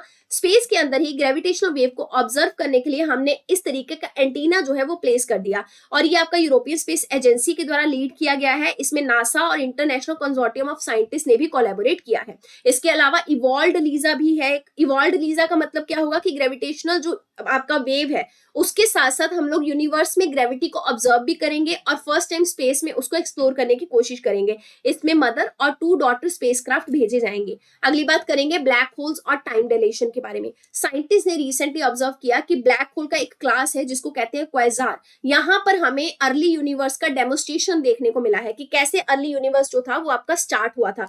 देखिए फर्स्ट टाइम पे ये डायलेशन ये दिखाता है कि ड्यूरिंग दैट पीरियड जब आपका यूनिवर्स बन रहा था टाइम जो था वो बहुत धीरे धीरे पास हो रहा था। जैसे मतलब आज के टाइम पे जितनी तेजी से टाइम भाग रहा है ना, उस टाइम पे 5 गुना कम था रफ्तार टाइम का जब आपका यूनिवर्स का फॉर्मेशन हो रहा था। अब क्वेजर क्या है? देखिए ब्लैक होल का ही एक टाइप है, क्लास है उनकी। तो ये एक्सट्रीमली एक्टिव और एक्सट्रीमली लाइटेंड या ल्यूमिनस टाइप के एक्टिव गैलेक्टिक न्यूक्लियस होते हैं। अब इसको समझिए क्या है। हमारी गैलेक्सी है, हमें पता है। हमारी गैलेक्सी का नाम जरा बताइए कमेंट सेक्शन में, क्या है? आकाश गंगा कहते हैं इसको हिंदी में, मिल्की वे, राइट। तो देखिए गैलेक्सी का भी एक सेंटर है। इसी गैलेक्सी के सेंटर को कहते हैं गैलेक्टिक न्यूक्लियस। इसी गैलेक्टिक न्यूक्लियस के अराउंड आपकी घूमती है गैलेक्सी। ऐसे बहुत सारे गैलेक्टिक न्यूक्लियस जो है वो स्पेस में एग्जिस्ट करते हैं, राइट। और ये गैलेक्टिक न्यूक्लियस जो है इसी के अंदर आपके एग्जिस्ट करते हैं क्वेजर। तो गैलेक्टिक न्यूक्लियस के अंदर आपका ब्लैक होल का ही एक टाइप है जिसको कहते हैं क्वेजर, जो क्या करता है, बहुत रोशनी एमिट करता है और बहुत एक्टिव होता है। कई बार ये बहुत ज्यादा ट्रिमेंडस तरीके से ब्लैक होल जनरेट करते हैं और कई बार ये सेंटर में होते हैं गैलेक्सी के। जो क्वेजर है अगर बहुत ज्यादा एक्टिव हो गया तो हम उसको बोलेंगे सुपरमैसिव ब्लैक होल और ये गैलेक्सी के बिल्कुल सेंटर में एग्जिस्ट करेगा, ठीक है। Over the period of time ऐसा होगा कि क्योंकि सेंटर में है ब्लैक होल सारी चीजों को तो खा ही जाएगा ना एक टाइम पे, तो आसपास की सारी गैलेक्सी के जो स्टार्स हैं, पार्टिकल्स हैं, प्लैनेट्स हैं, उन सबको ये अपनी तरफ खींचना शुरू कर देगा और धीरे धीरे करके खींचता चला जाएगा। अब ये कहा जा रहा है हमारी मिल्की वे में किसी तरीके का कोई क्वेजर जो है वो आसपास नहीं है। टाइम डायलेशन की बात करते हैं हम। टाइम डायलेशन का मतलब होता है टाइम किस रेट पे पास हो रहा है डिफरेंट ऑब्जर्वर्स के लिए। अब हमने यही ऑब्जर्व किया ना कि जब आपका यूनिवर्स बन रहा था ड्यूरिंग दैट पीरियड टाइम बहुत स्लोली पास हो रहा था, लेकिन अब बहुत तेजी से पास हो रहा है। तो ये टाइम में वेरिएशन कहां से आ रहा है? जिस तरीके से ग्रेविटेशनल फील्ड आपके वेरी करते हैं, जिस तरीके से रिलेटिव मोशन जो है स्पेस में अलग अलग ऑब्जेक्ट का चेंज होता रहता है, उसी कारण आपका जो टाइम है उसका डायलेशन होता रहता है। अब देखिए इसमें बहुत कॉमन सेंस लगाइए, स्पेस टाइम का मैंने आपको बोला फैब्रिक है, स्पेस टाइम के फैब्रिक में ऐसे रैप्चर आ जाते हैं या वॉर्पिंग हो जाती है। जब ये वॉर्पिंग होती है तो ग्रेविटेशनल फील्ड, ग्रेविटेशनल वेव सब तो चेंज हो रहा है ना, उसी टाइम पे स्पेस टाइम का फैब्रिक भी चेंज हो रहा है। तो जितना ज्यादा ये ग्रेविटेशनल फील्ड वेरी करेगा, इसकी जितनी पोजीशन वेरी करेगी, उसी तरीके से टाइम डायलेशन या टाइम का जो मूवमेंट है वो भी वेरी करेगा। आइंस्टाइन की थ्योरी ऑफ रिलेटिविटी ने ऑलरेडी बोला था कि टाइम डायलेशन का इफेक्ट क्या क्या होता है। अक्रेंस की बात करें तो कब होता है ये, जब ग्रेविटेशनल फील्ड स्पेस के अंदर बदलेगा तब तब आपका टाइम डायलेशन होगा। और ये कब बदलेगा, ऑब्वियसली तब बदलेगा जब बहुत सारा बड़ा मास या फिर बहुत बड़े मास का ऑब्जेक्ट जो है वो स्पेस टाइम में आपने रख दिया जाके, है ना। तो object with a lot of mass it create the strong gravitational field, then time dilation happen. जितनी ग्रेविटी ज्यादा उतना ज्यादा स्पेस टाइम का कर्व उतना ज्यादा स्लो हो जाएगा आपका टाइम। ये आपको रिलेशनशिप ध्यान रखना है। इंपॉर्टेंस की अगर बात करें तो ब्लैक होल को पढ़ने का हमें जरूरत क्या है, देखिए बहुत सारी फंडामेंटल थ्योरीज हमें एक्सप्लेन करती हैं कि ब्लैक होल जो है that is the important part of the universe, क्योंकि हमारे यहाँ पे यूनिवर्स को जितना अभी हम समझ पाए हैं विजिबली वो आपका 20% के अराउंड है। बाकी डार्क एनर्जी, डार्क मैटर हमें समझ ही नहीं आ रहा है ना, उसी में ब्लैक होल एक फिनोमिना है। तो हम लोग यूनिवर्स कैसे काम करता है, उसका फॉर्मेशन कैसे हुआ, गैलेक्सीज कैसे बनी, इसको समझने के लिए हमें ब्लैक होल को समझना पड़ेगा। बिकॉज हमने अभी तो देखा ना कि बहुत सारे गैलेक्सीज का सेंटर भी कई बार ब्लैक होल होता है। इसके अलावा ग्रेविटेशनल फोर्स को समझने में हमें मदद मिलेगी। क्यों मिलेगी, क्योंकि ब्लैक होल मैंने क्या कहा, स्पेस टाइम का जो वार्पिंग है, फोल्डिंग कह लीजिए, वो बहुत डीप है। मतलब ब्लैक होल एक ऐसा होल है स्पेस टाइम की, स्पेस टाइम का जो फैब्रिक है उसने उसको इतना डीप वॉर्प कर रखा है, इतनी डेप्थ पे वॉर्प कर रखा है कि हमें उसका डेप्थ नहीं पता, उसका कुछ नहीं पता। तो ये जो वॉर्पिंग हो रखी है ड्यू टू ब्लैक होल, इसको अगर हम समझ लेंगे, है ना, ब्लैक होल के ऑब्जेक्ट को, तो हम ये भी तो समझ पाएंगे ना ग्रेविटेशनल फोर्स यहाँ कैसे वर्क कर रही है। क्योंकि जब भी आपका स्पेस टाइम का फैब्रिक बिगड़ेगा तो मतलब ग्रेविटेशनल फोर्स वहां जनरेट हुई है, वेव जनरेट हुई है। तो इससे हम लोग जीपीएस के सैटेलाइट को भी और ज्यादा एक्यूरेट कर पाएंगे। इसके अलावा आइंस्टाइन की जनरल रिलेटिविटी और अपनी एज को अगर हम रिलेट करें, क्योंकि हमें टाइम डायलेशन के बारे में पता लगा, तो उसका रिलेशन समझिए। आइंस्टाइन की थ्योरी ऑफ जनरल रिलेटिविटी ये कहती है कि आपकी जो एज है वो दरअसल ग्रेविटेशनल फील्ड जहां जहां वेरी करेगा, आपकी एज का जो रेट है वो वहां वहां कम और ज्यादा होना शुरू हो जाएगा। मतलब स्ट्रॉन्ग ग्रेविटेशनल फील्ड और वीक ग्रेविटेशनल फील्ड, ये दोनों चीजें इफेक्ट करती हैं the process of your ageing. अब मैं आपको इसका एग्जाम्पल देती हूँ, मतलब it is just for the reference. कई बार कहा जाता है ना कि जब भी आप कैलाश विजिट करते हैं वहां टाइम बहुत स्लोली निकलता है या बहुत फास्ट निकलता है, नाखून कई बार बहुत तेजी से बढ़ जाते हैं, मतलब ऐसा बोला जाता है। तो ये जो टाइम डायलेशन है वहां पे क्यों ऐसे हो रहा है, हो सकता है वहां पे ग्रेविटेशनल फील्ड कुछ अलग तरीके से काम कर रही हो जिस वजह से वहां पे एजिंग पे इफेक्ट पड़ता है। तो ऐसे ही स्ट्रॉन्गर और वीकर ग्रेविटेशनल वेव फील्ड जो होते हैं वो आपके एज के वेरिएशन को इफेक्ट करते हैं, कभी स्लो कर देंगे कभी फास्ट कर देंगे। और आपका ग्रेविटेशनल फील्ड कैसे बनता है, ये बनता है किसी भी ऑब्जेक्ट के मास के कारण। किसी ऑब्जेक्ट का जितना ज्यादा मास उतनी ज्यादा उसकी ग्रेविटी, उतना वो चीजों को खींच पाएगा, है ना।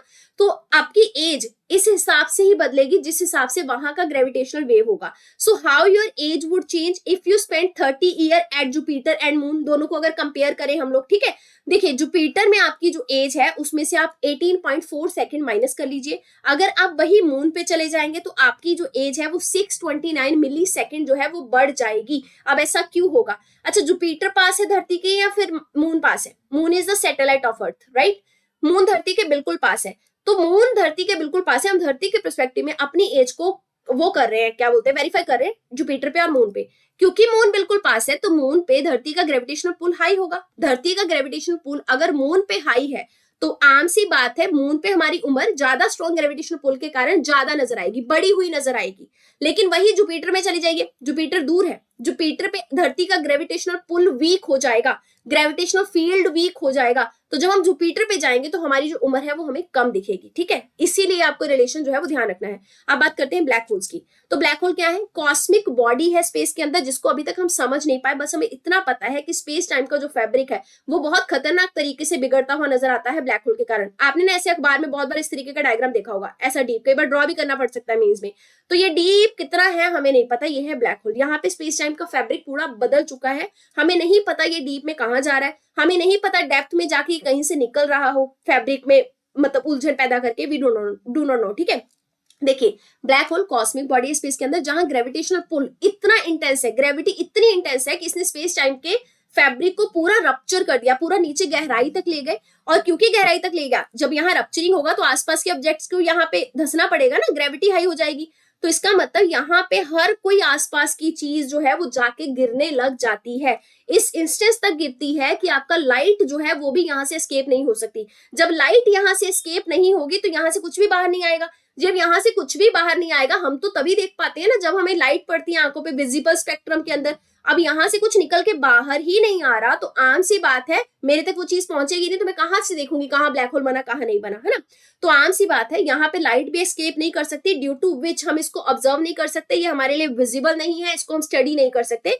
तो इसलिए ये black hole is the mystery जिसको हम अभी भी सॉल्व करने में लगे हुए हैं। और यहाँ पे आपका जो मैटर होता है वो बहुत ज्यादा स्क्वीज हो जाता है एक टाइनी स्पेस में। ये आप स्क्वीज देख रहे हैं, बहुत ज्यादा गहराई में, बहुत नीचे जाके स्क्वीज हो जाता है।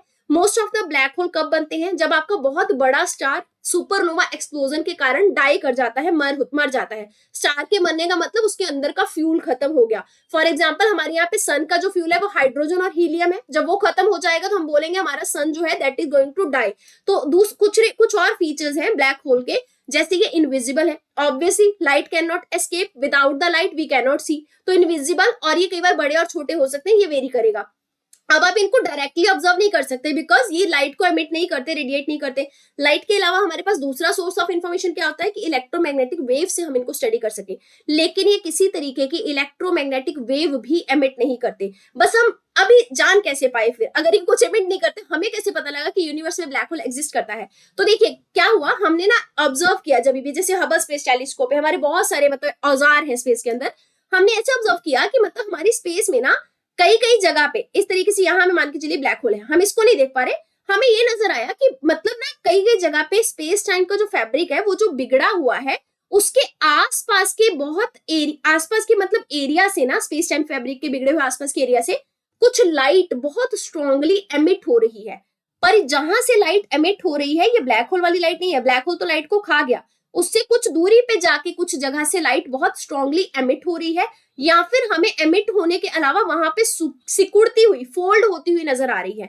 अब मान के चलिए ये ब्लैक होल है, इसके ये लाइट को अपनी तरफ खींच रहा है ना, ये जितनी भी लाइट को अपनी तरफ खींचेगा अंदर चली जाएगी तो नहीं नजर आएगी, जब ऐसे खींच रहा होगा तो ऐसे नजर आएगा ना, यहाँ पे बहुत ब्राइट, एक बोल सकते हैं आप बहुत ब्राइट बंच ऑफ लाइट हमें यहाँ आसपास नजर आएगा, कि लाइट एकदम से जैसे टॉर्च को ऑन करते हैं ना, हमें यहाँ पे नजर आएगा टॉर्च जैसे लाइट स्प्रेड हुई हुई है आसपास के एरिया में। ये स्प्रेड इसलिए हो रखी है क्योंकि ये खींचते हुए या तो ब्लैक होल के अंदर जा रही है या फिर उससे दूर में है। तो आम सी बात है जितने भी काइंड ऑफ रेडिएशन या फिर विजिबल लाइट कह लीजिए, ये हमें ब्लैक होल की बाउंड्रीज पे या फिर उसके आउटसाइड एरिया में नजर आए। तो जब आउटसाइड की बाउंड्री में हमें नजर आए तो हमारा ध्यान वहां गया, तब हमने समझा कि हाँ ये कोई एरिया है जहां पे आसपास में लाइट बहुत ज्यादा फैली हुई है, एकदम गोलाकार तरीके से या बहुत बड़े मतलब तरीके से लाइट ने बाउंड्री बना रखी है। तो लाइट यहाँ क्यों खड़ी है, कुछ देखने आई है, जैसे हम लोग नेबर्स की लड़ाई देखते हैं। तो मान के चलिए जो लाइट इस तरीके से देखने के लिए कुछ खड़ी हुई है ना, इससे हमें समझ आया कि यहाँ पे कुछ ना कुछ तो है। फिर यहाँ हमें नजर आया कि यहाँ ब्लैक होल है जो लाइट को अपनी तरफ खींच रहा है। तो जो पॉइंट जहां से हम लाइट मतलब जहां से लाइट की बाउंड्री आप बोल सकते हैं हमें ऑब्जर्व हो रही है, या वो पॉइंट जहां से ब्लैक होल जो है वहां पे लाइट अपनी बाउंड्री तय कर लेती है, उसको बोलते हैं इवेंट होराइजन। इवेंट होराइजन के बाद आप चले जाएंगे ना अंदर ब्लैक होल में, आपको कुछ नजर नहीं आएगा। ये इवेंट होराइजन के बाद का वो एरिया है कि अंदर कुछ भी चला जाए वो बाहर नहीं आ सकता। तो ये कुछ नहीं है, ये आउटसाइड बाउंड्री है ब्लैक होल की, जहां से हमें एमिट होती हुई लाइट या विजिबल लाइट जो है उसकी रेडिएशन नजर आई, तो हमने ब्लैक होल को समझा और तब हमें पता लगा ब्लैक होल जैसा कोई फिनोमिना होता है। अब different kind of black whole होते हैं। Before understanding this let's see the diagram, आपको यहाँ से और क्लियर होगा। अब ये ब्लैक होल है, ये देखिए मैंने आपको बोला ना इस तरीके का डायग्राम आपको ड्रॉ करना पड़ेगा। इस तरीके से स्पेस टाइम का फैब्रिक बिगड़ गया। अब ये बहुत गहरा है हमें नहीं पता, पर इसके आसपास जो भी चीजें आएंगी यहाँ पे इसके अंदर धंसती चली जाएंगी। तो इसके अंदर ही यहाँ होगा इवेंट होराइजन। ठीक है, इवेंट होराइजन कुछ नहीं है, ये रेडियस है अराउंड द सिंगुलैरिटी, जहां पे मैटर और एनर्जी एस्केप नहीं कर सकते। यहाँ पे ब्लैक होल की जो ग्रेविटी है वो बहुत इंटेंस होती है। इवेंट होराइजन पे अगर आप पहुंच गए, मतलब आपने बाउंड्री टच कर दी ब्लैक होल की, then there is no point of return, आप यहाँ से वापस नहीं आ सकते, कोई भी चीज वापस नहीं आ सकती। ठीक है, इसी के अलावा अब यहाँ पे होता है, अब हम ये देखिए, अभी रुकिए एक सेकेंड, मुझे डिलीट ये करने दीजिए, इरेज जरा। अब यहाँ देखिए, अब हमें समय लग गया, ये है इवेंट होराइजन। अब ये ब्लैक होल के अंदर घुस गए, हम अंदर घुसे तो ये है इवेंट होराइजन।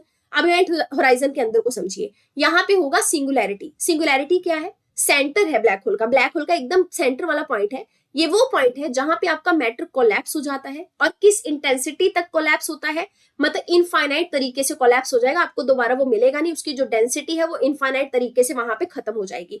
उसके बाद होगा आपका फोटोनस्फीयर। फोटोनस्फीयर इसका आउटर का एरिया। फोटोन्स जो है ब्लैक होल के आसपास, मैंने बोला ना ब्लैक होल के आसपास के एरिया में हॉट प्लाज्मा या हॉट रेडिएशन दिखती है हमें, तो उसको बोलते हैं फोटोनस्फीयर का एरिया। तो इसके आसपास का वो एरिया जहां से हॉट प्लाज्मा हमें जनरेट होता हुआ नजर आता है और फोटोन्स एमिट होते हुए नजर आते हैं, और इसके आसपास एक रिंग जैसा बना लेते हैं ब्लैक होल के आसपास, उसी रिंग से हमें ध्यान आकर्षित होता है कि वहां कुछ हो रहा है, इसको बोलते हैं फोटोनस्फीयर। और यहीं पे होता है रिलेटिविस्ट जेट आपका। जब भी आपका स्टार जो है वो ब्लैक होल के द्वारा एब्जॉर्ब किया जा रहा होता है या निकल लिया जा रहा होता है, उस टाइम पे बहुत सारे जेट ऑफ पार्टिकल और रेडिएशन जो है वो ब्लास्ट होते हैं और लाइट की स्पीड से ब्लास्ट होते हुए नजर आते हैं। अब स्टार जब भी आपका कंज्यूम हो रहा होगा ब्लैक होल के अंदर, जब स्टार जा रहा होगा तो अपनी ताकत भी तो लगाएगा ना, और स्टार के अंदर तो बहुत सारा मटेरियल होता है, तो स्टार उस टाइम पे पार्टिकल्स रेडिएशंस को ब्लास्ट करता है, फटता हुआ नजर आता है, और ये सब इवेंट होता है लाइट स्पीड के ही, उसके मतलब ब्लास्ट जो होता है लाइट स्पीड से ही होता है। उसके बाद एक होती है एक्रीशन डिस्क, और ये एक्रीशन डिस्क क्या है? ब्लैक होल की ही जो बाउंड्री है, वहां से बहुत सारे ऑब्जेक्ट ब्लैक होल के अंदर जाके गिर रहे हैं। इसके आसपास मतलब ब्लैक होल की बाउंड्री के आसपास सुपर हीटेड गैस और डस्ट का एक झुंड बन जाता है। आपने वो देखा है क्या बोलते हैं, टॉर्नेडो वगैरह जो होते हैं ना, इसी तरीके से मान के चलिए बहुत ज्यादा गैस का ऐसे घूमता हुआ बवंडर जो है वो ब्लैक होल के आसपास हमें नजर आता है। और ये क्यों नजर आता है? क्योंकि जब ब्लैक होल के अंदर चीजें गिर रही होती हैं, एक तो वहां से लाइट एस्केप नहीं हो सकती, दूसरा वहां पे इलेक्ट्रोमैग्नेटिक रेडिएशन या फिर हम एक्सरेज कह सकते हैं वो जनरेट होती हैं। वो ब्लैक होल के कारण जनरेट नहीं होती, वो इसलिए जनरेट होती हैं जो भी ऑब्जेक्ट वहां गिर रहे हैं उनका तो कुछ ना कुछ रेडिएशन एक्सरे होगा ना, वो सब जनरेट होकर वहां पे एक बवंडर टाइप बना देता है जिसको हम कहते हैं एक्रीशन डिस्क। अब टाइप्स में बात करते हैं। सबसे पहले है प्राइमोर्डियल ब्लैक होल। प्राइमोर्डियल का मतलब बहुत ज्यादा पुराना, है ना, जब आपका यूनिवर्स का बर्थ हुआ था उसके पहले ही सेकंड के अंदर ये वाला ब्लैक होल जनरेट हुआ था। उसके बाद है स्टेलर ब्लैक होल। कहा यह जाता है कि जब ये तब बनता है जब आपके बहुत बड़े बड़े स्टार जो है वो कोलैप्स होते हैं। सन है आज के टाइम पे स्टार, है ना, या मान के चलिए कोई स्टार है ए, अब उसका फ्यूल खत्म होने शुरू हो गया तो वो क्या करेगा? अपने आप को कोलैप्स करेगा। जब वो कोलैप्स करेगा अपने आप को तो वो अपनी मतलब उसका जो मास है ना भारी होना शुरू हो जाएगा क्योंकि उसकी एनर्जी खत्म हो गई। ठीक है, तो ये स्टार जो अभी इतना बड़ा था ना, ये जब कोलैप्स होगा तो इतना छोटा हो जाएगा, लेकिन मास बढ़ जाएगा। ठीक है, क्योंकि डेंस हो गया ना बहुत ज्यादा। तो ये समझिए कि तब बनता है स्टेलर ब्लैक होल जब आपका बड़ा जो स्टार है वो कोलैप्स होता है। और कोलैप्स कब होता है? जब वो सेंट्रलाइज होके खुद को कंज्यूम कर लेता है, और इसका जो सेंटर है उसी को फिर हम बोलते हैं ब्लैक होल। और जब ये होता है तो सुपरनोवा एक्सप्लोजन होता है, ये इस तरीके से फट के इतना छोटा सा शून्य रह जाता है। इंटरमीडिएट ब्लैक होल कब बनते हैं? जब आपका 100,000 ऑफ टाइम सन का जो मास है उससे बड़े वाले आपके जो स्टार्स हैं वो फटते हैं, उस टाइम पे ऐसा ब्लैक होल बनता है। सुपर मैसिव ब्लैक होल क्या है? जब आपका बहुत बड़ा जो गैलेक्सी है वहां पे ब्लैक होल जो है वो जनरेट होता है सेंटर पे गैलेक्सी के, उसको बोलते हैं सुपरमैसिव ब्लैक होल। तो ब्लैक होल के कुछ बेसिक पार्ट हैं जिसमें आपको ध्यान रखना है। श्वार्ट्ज़चाइल्ड रेडियस है। ये रेडियस क्या है? इवेंट होराइजन दिखाया ना ब्लैक होल की, यहाँ पे इवेंट होराइजन, यहाँ से कुछ भी चीज एस्केप नहीं हो सकती, तो ये रेडियस इवेंट होराइजन का ही रेडियस है। ये वो रेडियस है जहां पे आपकी एस्केप वेलोसिटी लाइट की स्पीड के बराबर हो जाती है। अब ये क्या है? एस्केप वेलोसिटी का मतलब क्या है? जहाज तभी उड़ता है जब एक पर्टिकुलर वेलोसिटी के बाद वो एस्केप कर पाए हमारे धरती के लैंड को, ठीक है, या फिर सरफेस को, अदरवाइज वो नहीं उड़ेगा। एस्केप वेलोसिटी वो वेलोसिटी है जहां जिस वेलोसिटी पे जाके कोई भी पर्टिकुलर ऑब्जेक्ट आपकी रेंज से परे हो जाता है। तो एस्केप वेलोसिटी जिस रेंज से मतलब कोई चीज परे हो सकती है, अगर उसके बराबर लाइट की स्पीड चलेगी तो इसका मतलब ये हो गया कि लाइट ऑफ स्पीड, मतलब स्पीड की जो लाइट है वो क्योंकि एस्केप वेलोसिटी के बराबर है, जिस वेलोसिटी पे लाइट कभी एस्केप हो सकती थी उसी के बराबर उसकी स्पीड हो गई, तो मतलब लाइट कभी एस्केप हो ही नहीं पाएगी। इसीलिए इस रेडियस के कारण एस्केप वेलोसिटी और स्पीड ऑफ लाइट बराबर होने के कारण आपकी लाइट भी ब्लैक होल से एस्केप नहीं हो पाती है। एर्गोस्फीयर की बात करेंगे, अगर ब्लैक होल रोटेट कर रहा है या स्पिन कर रहा है तो उस वजह से इसका जो मास होता है वो स्पेस टाइम का जो फैब्रिक है उसके आसपास, उस स्पेस टाइम के फैब्रिक को भी घुमाना शुरू कर देता है। जब स्पेस टाइम का फैब्रिक घुमाएगा तो आसपास के ऑब्जेक्ट को भी घुमाएगा, ऑब्जेक्ट को भी घुमाएगा तो घुमा घुमा के उनको यही पे लाके फेंकेगा ब्लैक होल के अंदर, है ना। तो ये जो स्पेस टाइम का फैब्रिक भी घूमने लग जाता है due to the rotating of black hole, इसी को हम कहते हैं, ये एरिया बन गया ब्लैक होल का जिसको बोलेंगे एर्गोस्फीयर, और इसके कारण ब्लैक होल और उसका एरिया घूमता हुआ नजर आता है। I hope this concept is clear, लेकिन इसके लिए एक सेपरेट वीडियो आपको डेफिनेटली मिलेगा जहां और ज्यादा क्लैरिटी करेंगे हम लोग विद द डायग्राम। अगली बात करेंगे डार्क मैटर मैपिंग की। देखिए एस्ट्रोनॉमर्स के द्वारा कहा गया है कि डार्क मैटर को समझना होगा तभी हम यूनिवर्स को स्टडी करेंगे, इसीलिए इन्होंने एक डिटेल्ड मैप बनाया है डार्क मैटर का। और डार्क मैटर का मैप बनाते टाइम इन्होंने कुछ लंपीनेस दिखाई है। अब ये लंपीनेस यूनिवर्स के अंदर दिखाए हैं। लंपीनेस से हमें क्या समझ लगता है, मतलब ये यूनिवर्स का मान के चलिए मैप बना दिया, यहाँ पे डार्क मैटर का मैप है, यहाँ कहीं कहीं ऐसे लंप्स बना दिए। ये लंपीनेस कुछ नहीं है, ये सॉलिड सब्सटेंसेस के ही टुकड़े हैं जिनका कोई आकार नहीं है। बस हमने ये दिखाया कि डार्क मैटर में कुछ लंपीनेस वाले सॉलिड पार्टिकल एग्जिस्ट करते होंगे और ये पार्टिकल ग्रो कर रहे होंगे, जिसकी मतलब बढ़ रहे होंगे, इसीलिए हम बोलते हैं यूनिवर्स इज एक्सपेंडिंग। बोला जाता है ना ये चीज, हबल थ्योरी में बोला जाता है यूनिवर्स इज एक्सपेंडिंग। तो आम सी बात है किस रेट पे यूनिवर्स एक्सपैंड कर रहा है, ग्रो कर रहा है, it depend on the lumpiness और on the pieces of solid substance. अब they have created a map, कैसे बनाया, यूजिंग द माइक्रोवेव डिटेक्टर। ये डिटेक्टर आटाकामा कॉस्मोलॉजी टेलीस्कोप है।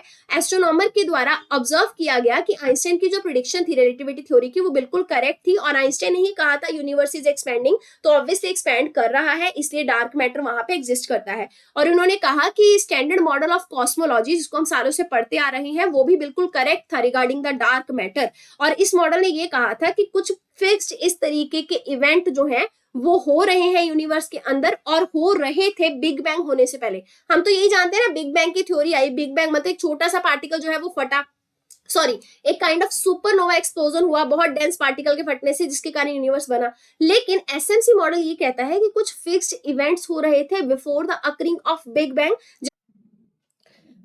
अब हम देखेंगे क्या क्या ऑब्जर्वेशन और आउटकम जो है वो एस्ट्रोनॉमर्स के द्वारा डिस्कवर की गई। अगर हमें इनविजिबल वर्ल्ड यानी कि डार्क मैटर और एनर्जी को समझना है, जो कि मिलियन ऑफ लाइट ईयर्स पीछे का पीरियड है, क्योंकि हम लोग डिस्टेंस को मेजर करते हैं लाइट ईयर्स में इन द स्पेस, राइट, तो हमें उसके लिए जरूरत पड़ेगी किस चीज की, जो ये आपका डार्क मैटर मैप है उसकी। तो दरअसल क्या है, मतलब हमें पता है कि बिग बिलियन इवेंट जो है वो 13.8 बिलियन ईयर्स अगो हुआ था। तो अगर उस इवेंट से लाइट हमारे तक पहुंचेगी तो मतलब हम अगर इस टाइम पर उसको देख रहे हैं तो वो 13.8 बिलियन साल पहले हो रखी कोई चीज को हम देख रहे हैं।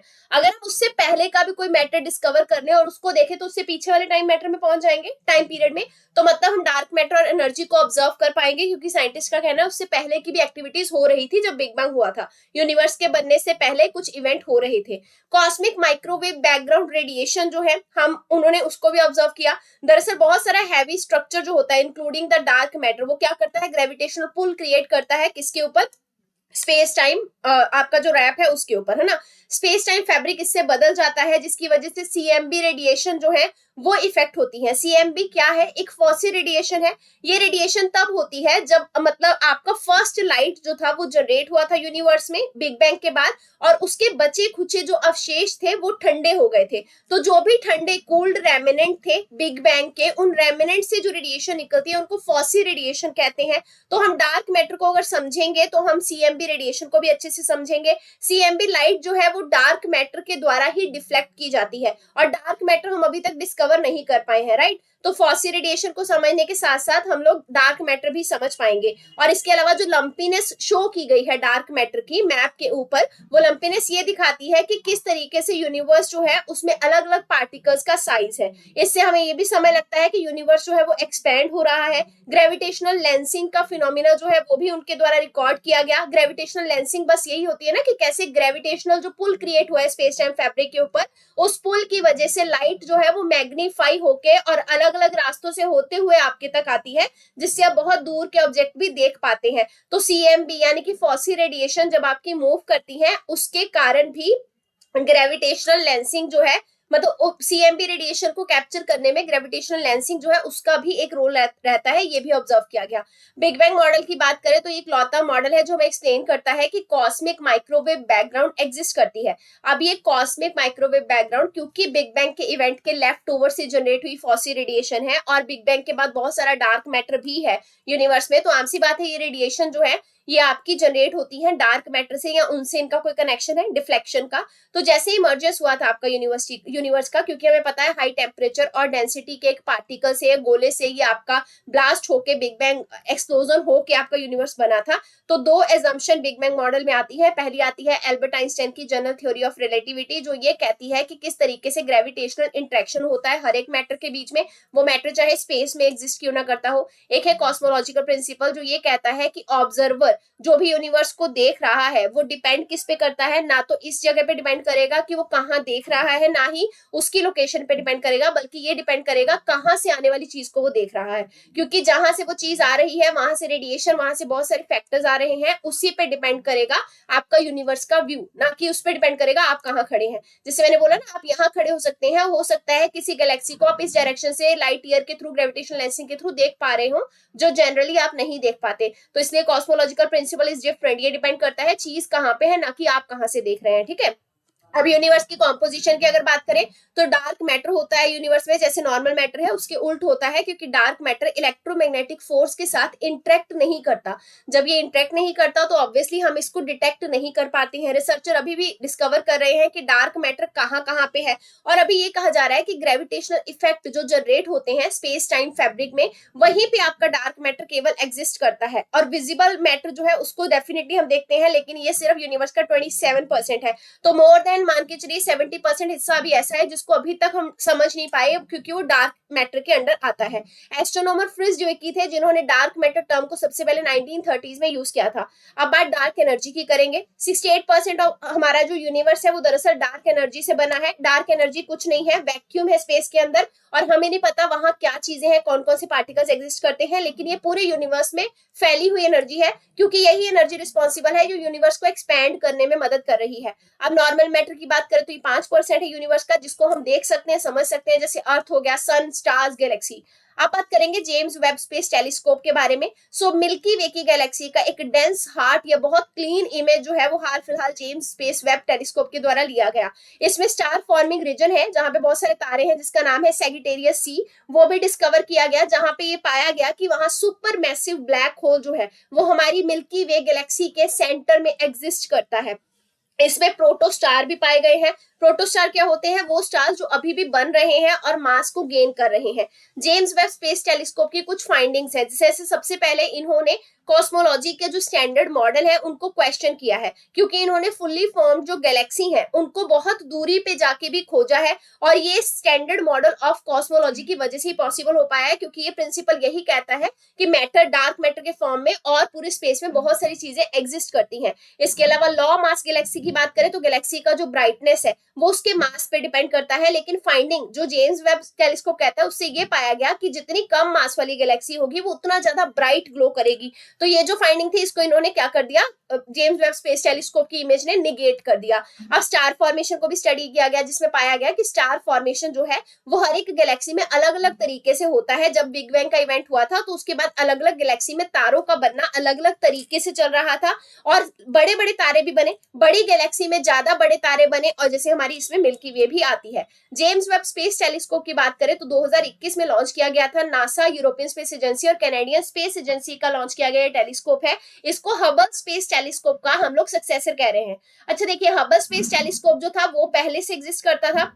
अब जेम्स वेब स्पेस टेलीस्कोप इसको क्या कर रहा है, इसका बोल सकते हैं आगे का वंशज है, क्योंकि ये ज्यादा इलेक्ट्रोमैग्नेटिक रेडिएशन की वेव्स में मतलब कैप्चर कर पाएगा इमेजेस को, जो ज्यादा क्लैरिफाइड इमेजेस होंगी और स्पेस को समझने में मदद करेंगी। हबल कांस्टेंट की बात करेंगे, 1929 में एडविन हबल ने बोला था कि एडविन हबल ने सबसे पहला मैथमेटिकल डिस्क्रिप्शन दिया था यूनिवर्स को एक्सप्लेन करने का, और ये कहा था उस डिस्क्रिप्शन में कि यूनिवर्स एक्सपैंड कर रहा है और इसके एक्सपेंशन का रीजन जो है वो डार्क एनर्जी है। इसी को हम हबल कांस्टेंट कहते हैं। हबल कांस्टेंट को कैलकुलेट करने के लिए हमें क्या करना है, सुपरनोवा जो होते हैं उनको कंपेयर करना होता है। सुपरनोवा क्या है? सबसे बड़ा स्टार का जो एक्सप्लोजन होता है स्पेस में। तो हम दो मतलब सुपरनोवा को आपस में कंपेयर करते हैं हबल कांस्टेंट के थ्रू, फिर उनको एनालाइज करते हैं कैसे कि उनके अंदर जो कॉस्मिक माइक्रोवेव बैकग्राउंड है उनमें क्या क्या चेंजेस होते हैं, क्योंकि जब भी बिग बैंग का इवेंट होता है, स्टार ब्लास्ट होता है, उस टाइम पे कॉस्मिक माइक्रोवेव बैकग्राउंड या फिर आपकी ये वेव्स जनरेट होती हैं, तो इनमें चेंजेस को एनालाइज किया जाता है।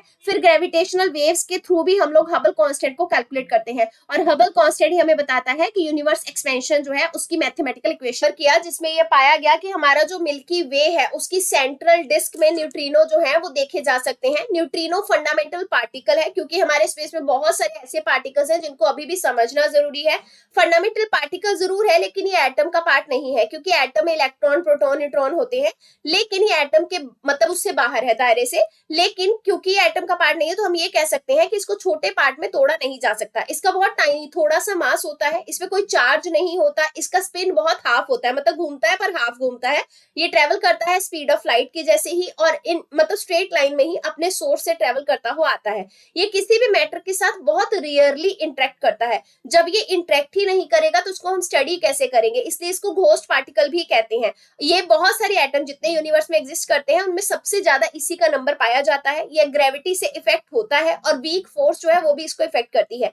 3 टाइप के ये होते हैं, इलेक्ट्रॉन न्यूट्रिनो, टाउ न्यूट्रिनो और मुआ न्यूट्रिनो। और ये एक टाइप से दूसरे टाइप तक चेंज होते हैं जैसे जैसे ये ट्रेवल करते हैं। इसी चेंजिंग प्रोसेस को न्यूट्रिनो ऑसिलेशन भी कहा जाता है। अगर सोर्स ऑफ न्यूट्रिनो की बात करें, तो जब भी आपकी कॉस्मिक रेज आपस में टकराती हैं स्पेस के अंदर, तो न्यूट्रिनो जनरेट होता है। इसके अलावा जो स्टार्स हैं, जैसे सन हो गया, स्टार का एक्सप्लोजन हो गया, सुपरनोवा, उसकी वजह से भी न्यूट्रिनो जनरेट होते हैं, क्योंकि पार्टिकल्स है ना स्पेस में, कुछ भी इवेंट होगा जनरेट होंगे। इसके अलावा जो बनाना है आपका, मतलब केला जिसको कहते हैं, वो भी न्यूट्रिनो को एमिट करता है, क्योंकि पोटेशियम जो है उसके अंदर neutral radio activity, natural radio activity होती है। नेचुरल रेडियो एक्टिविटी के प्रोसेस के दौरान वहां से न्यूट्रिनो निकलते हैं। तो हम ये कह सकते हैं कि अर्थ के ऊपर न्यूट्रिनो जो है वो प्रोड्यूस कब होते हैं, जब कोई भी अनस्टेबल एटम डिके होता है। अब इंडिया में न्यूट्रिनो बेस्ड ऑब्जर्वेटरी बनाई जा रही है। ये एटमॉस्फेरिक न्यूट्रिनो को ही केवल स्टडी करेगी, मतलब जो एटमॉस्फेयर में न्यूट्रिनो पाए जाते हैं। ये एक मल्टी इंस्टीट्यूशनल एफर्ट है, जिसमें हम लोग अंडरग्राउंड में एक लैब बनाएंगे 1200 मीटर तक में जाके, और ये non accelerator based high energy nuclear physics research centre होगा इंडिया का, जहां पे हम न्यूट्रिनोज को कैप्चर करने की और ऑब्जर्व करने की कोशिश करेंगे।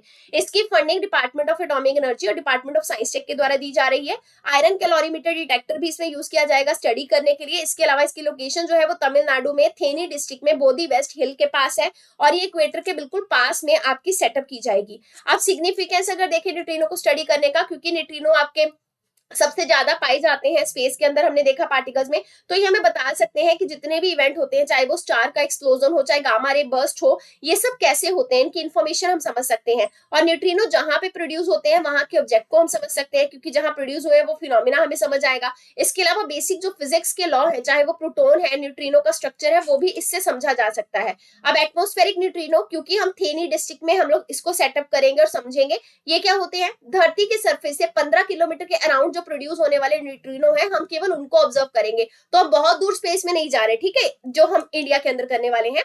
और ये कब जनरेट होते हैं 15 किलोमीटर की डिस्टेंस में भी, जब भी आपका कॉस्मिक रेज जो है वो जनरेट होती है। कॉस्मिक रेज में प्रोटॉन होता है, हैवी न्यूक्लाई होता है, वहीं पे न्यूट्रिनो भी आपके जनरेट होते हैं। और ये एटमॉस्फेयर के दूसरे मॉलिक्यूल जैसे नाइट्रोजन हो गया, उनके साथ कोलाइड भी करते हैं। जब ये उनके साथ कोलाइड करते हैं तो फिर उससे पायोन्स और मुऑन्स जो है वो जनरेट होते हैं, और ये जनरेट होके जब और ज्यादा डिके हो जाते हैं तो फिर बनता है न्यूट्रिनो। तो हम कह सकते हैं एटमॉस्फेयर के डिफरेंट मॉलिक्यूल्स के साथ इंटरेक्ट करने के बाद कॉस्मिक रेज जो है वो पियोन्स और मुऑन्स का जनरेशन करती हैं, और उनके फर्दर डिके से आपके न्यूट्रिनोज जो है वो जनरेट होते हैं। अब बात करेंगे जूस मिशन की, जिसको Jupiter IC moon explorer mission भी कह रहे हैं। यूरोपियन स्पेस एजेंसी का ये मिशन है। ये यूरोप के स्पेसपोर्ट फ्रेंच गुयाना से जुपिटर में भेजा गया। एरियन 5 का इसमें यूज किया गया है। इसमें जुपिटर के मून्स को स्टडी किया जाएगा। इसका ऑब्जेक्टिव है जुपिटर और उसके 3 सबसे बड़े ओशियन बेयरिंग मून्स को स्टडी करना, मतलब वो मून्स जिसपे ओशियन एग्जिस्ट करता है। ठीक है, ये कौन कौन से मून है, गैनीमेड, कैलिस्टो और यूरोपा। इसके अलावा आयो मून भी है, पर हम उसको इसमें स्टडी नहीं कर रहे। ऑब्जर्व क्या क्या करेंगे हम लोग, मून का वेदर, वहां का मैग्नेटिक फील्ड, ग्रेविटी सब चेक करेंगे। स्पेसक्राफ्ट की बात करें तो 85 स्क्वायर मीटर का सोलर पैनल यूज किया जाएगा। पेलोड की अगर बात करें तो गाला, माजिस और यूवीएस, ये पेलोड इसमें यूज किए जाएंगे। गाला क्या है, गैनीमेड जो आपका मून है वहां पे लेजर के थ्रू उसको स्टडी करना। माजिस क्या है, मून्स और जुपिटर का इमेज लेने के लिए। यूवीएस क्या है, यूवी इमेज में फोटो लेना। इसके अलावा डबल ग्रेविटी असिस्ट पहली बार यूज की जाएगी अर्थ और मून से, ताकि जुपिटर में सीधा सीधा भेजा जा सके जूस मिशन को। अब ये डबल ग्रेविटी असिस्ट क्या है, देखिए धरती की भी, ये धरती है, ये मून है, मान के चलिए इधर जुपिटर है कहीं। धरती की खुद की कोई ग्रेविटी है, सो धरती से जो भी आपका ऑब्जेक्ट, धरती से जूस मिशन जब जाएगा तो पहले धरती के अराउंड ऐसे चक्कर काटेगा, फिर मून मून की ग्रेविटी से असिस्ट लेके मून के ऐसे पूरा लंबा चक्कर काटेगा, फिर दोनों की ग्रेविटी से पुश लेके सीधा जुपिटर पे जाके घूमने लग जाएगा, ठीक है। तो ये होता है डबल ग्रेविटी असिस्ट लेना। जुपिटर की बात करें तो जुपिटर आपका सन से 5वां सबसे बड़ा ग्रह है, मतलब 5वें नंबर पे आता है और सबसे लार्जेस्ट प्लेनेट है ये हमारे सोलर सिस्टम का। इसको जोवियन प्लेनेट की कैटेगरी में रखा गया है। जोवियन प्लेनेट वो प्लेनेट है जिनका कोई सॉलिड सरफेस नहीं होता, क्योंकि इनमें ज्यादा गैसेस, हाइड्रोजन, हीलियम ये सब मिलता है, साथ में मिथेन, एमोनिया, वाटर और बाकी गैसेस इसके एटमॉस्फेयर में मिलती हैं। तो जैसे धरती का सॉलिड एक लैंड है ना, वैसा कुछ नहीं होता जोवियन प्लेनेट में। और इसमें आपका जुपिटर, सैटर्न, यूरेनस और नेपच्यून आते हैं। ये second highest number of moons वाला प्लेनेट है। इसके अलावा सैटर्न है यानी कि शनि है जिसके सबसे ज्यादा मून्स है, सेकंड नंबर पे जुपिटर है। इसका फेंट रिंग सिस्टम होता है, यानी कि इस पे रिंग्स बनी हुई है लेकिन फेंट है वो रिंग, ठीक है। मेजर स्पेस मिशन की अगर बात करें तो इसमें बहुत सारे मिशन भेजे गए हैं, जैसे पायनियर 10 था आपका नासा का, वॉयगर 1 और 2 भी नासा का था। गैलीलियो जो था ये जुपिटर को ऑर्बिट करने के लिए भेजा गया नासा का मिशन था। फिर आपका उलिसिस आता है जो नासा और यूरोपियन स्पेस एजेंसी का मिशन था। जूनो आता है नासा का। फिर आपका यूरोपा क्लिपर भी नासा का मिशन है। अब बात करेंगे एस्ट्रॉइड्स की। नासा के ऑसिरिस रेक्स मिशन के द्वारा कार्बन रिच एक एस्ट्रॉइड है स्पेस में जिसका नाम है बेनू, वहां से सैंपल लाया गया। तो बेनू नाम के एस्ट्रॉइड से सैंपल को कलेक्ट करके ये मिशन वापस आया है। इसका फुल फॉर्म है origin spectral interpretation resource identification and security regolith explorer. इसका गोल क्या था? गोल यही था बेनू नाम के एस्ट्रॉइड से सैंपल को कलेक्ट करके धरती के ऊपर डिलीवर करना। देखिए बेनू जो है वो हमारी धरती के आसपास पाया जाने वाला एस्ट्रॉइड है और इसमें बहुत सारा कार्बन है। कहा यह जाता है कि एस्ट्रॉइड जो है वो प्लेनेट इसलिए नहीं है क्योंकि वो पर्टिकुलर ऑर्बिट में सन का चक्कर नहीं लगाते, राइट।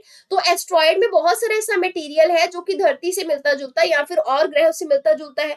तो अगर हमें धरती के रिसोर्स या दूसरे ग्रहों के रिसोर्सेज को समझना है तो we can go with the asteroid understanding, जो हमें अच्छी खासी इंफॉर्मेशन दे सकता है। ऑसिरिस रेक्स जो है ये नए मिशन पे कंटिन्यू रहेगा, मतलब ये आगे चल के एस्ट्रॉइड एपोफिस के पास जाएगा, इसलिए अब इसका नाम ऑसिरिस एपेक्स कर दिया गया है।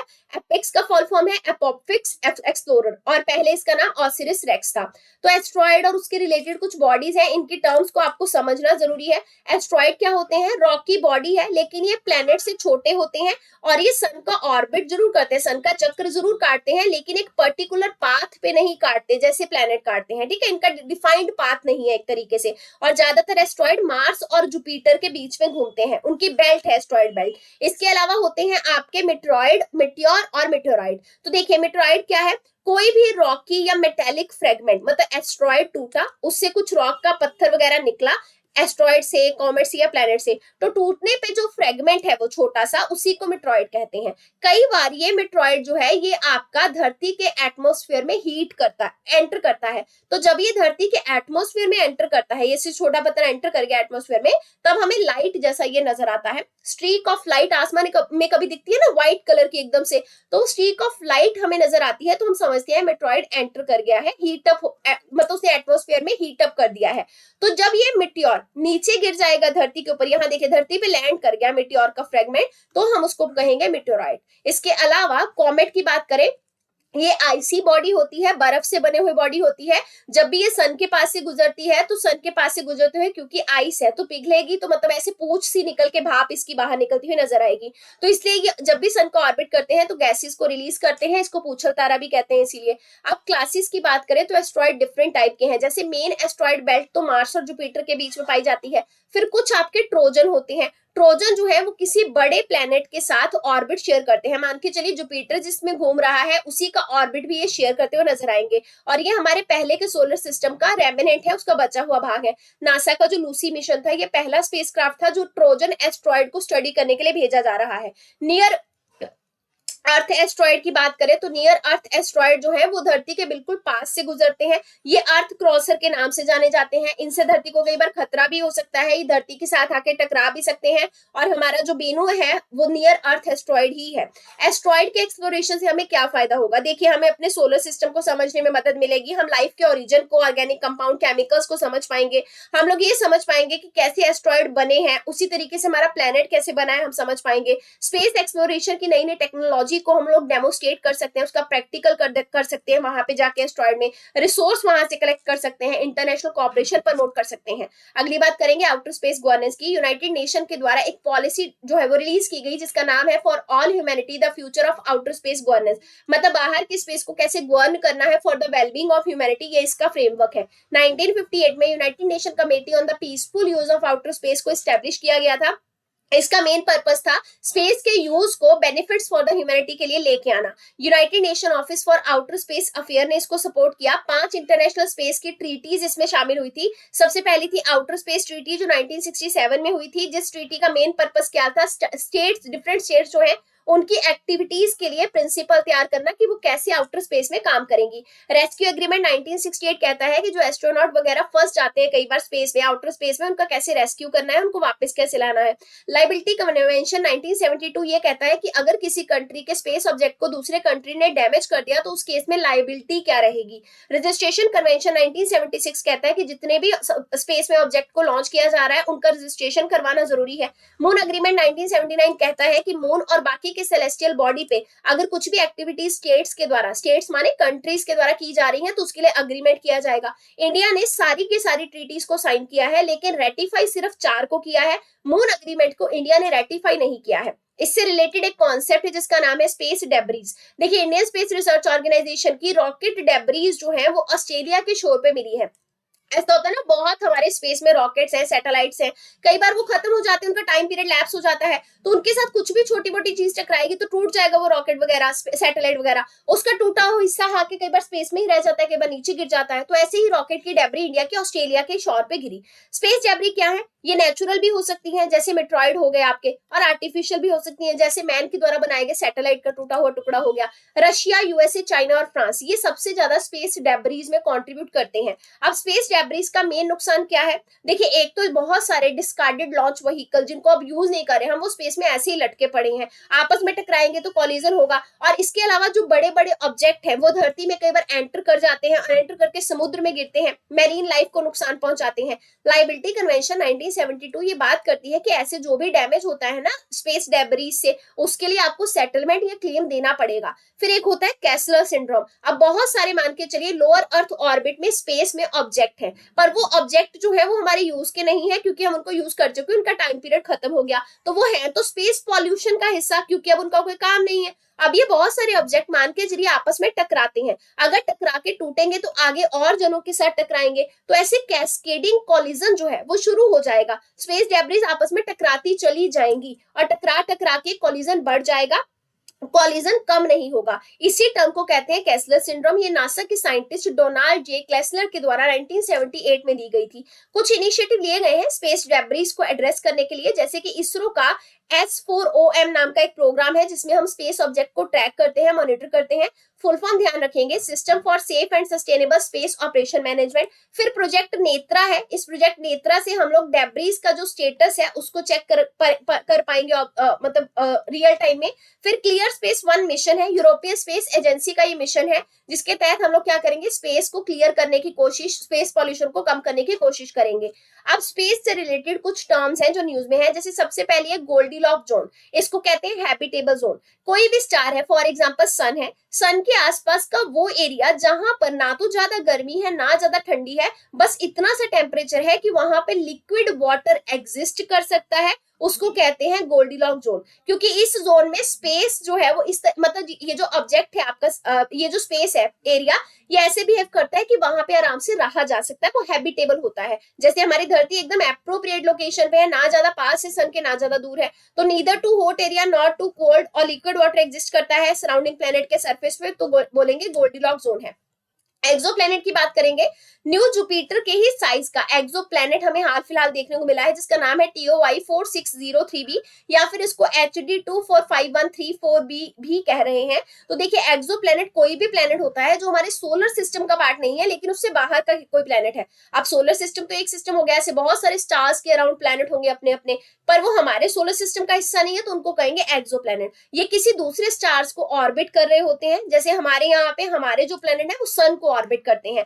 फ्री फ्लोटिंग जो एक्सोप्लैनेट होते हैं, जो किसी स्टार या किसी तारे के इर्द गिर्द नहीं घूम रहे होते बल्कि किसी गैलेक्सी के सेंटर के ही आसपास घूम रहे होते हैं सीधा सीधा, उनको रॉग प्लैनेट कहते हैं। इनका जो कॉम्पोजिशन है वो रॉकी हो सकता है या फिर ये गैस वाले भी हो सकते हैं, जैसे जुपिटर सैटर्न है हमारे केस में। इसके अलावा एक्सोप्लैनेट नए नए तरीके से आइडेंटिफाई किए जाते हैं और वो हैबिटेबल भी होते हैं, जिनमें हम रह भी सकते हैं। इनको कहते हैं हाइसियन वर्ल्ड। ये प्लैनेट जो है ये एक्चुअली सुपर अर्थ यानी कि आप बोल सकते हैं सुपर अर्थ के आसपास में एग्जिस्ट करते हैं। सुपर अर्थ हमारी धरती नहीं है, मान के चलिए हमारी धरती जैसा ही कोई प्लेनेट है उसको हम सुपर अर्थ कह रहे हैं।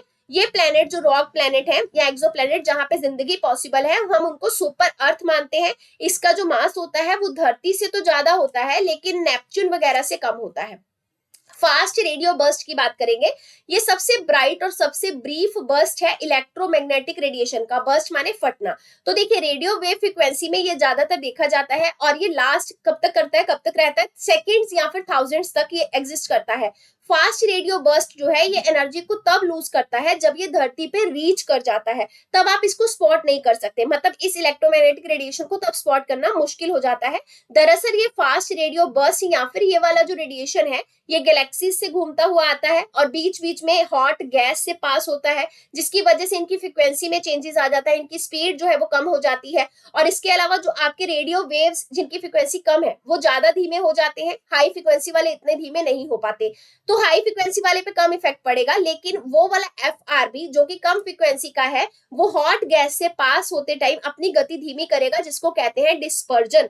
क्योंकि गति धीमी हो गई इसलिए फास्ट रेडियो बर्स्ट को कई बार साइंटिस्ट डिटेक्ट कर पाते हैं और फिर इसको मेजर भी कर पाते हैं। तो गैलेक्सीज के बीच में घूमने वाला एक तरीके से ये ईएम रेडिएशन है या फिर मैटर है और करंटली हम इसको नहीं देख पाते हैं, कभी कभी ऑब्जर्व करते हैं। अब इसका कारण क्या है कि ये फास्ट रेडियो बर्स्ट क्यों बनते हैं हमें अभी तक नहीं पता, लेकिन कहा यह जाता है कि बहुत सारे स्पेस में ऐसे स्टेलर रेमिनेंट्स हैं यानी कि स्टार्स के बचे हुए अवशेष हैं, जैसे व्हाइट ड्वार्फ हो गया, न्यूट्रॉन स्टार हो गया। ये जब आपस में गतिविधियां करते हैं, कोलैप्स होते हैं या फिर इनमें कोई इवेंट होता है तो उसी टाइम पे ये फास्ट रेडियो बर्स्ट जनरेट होती है।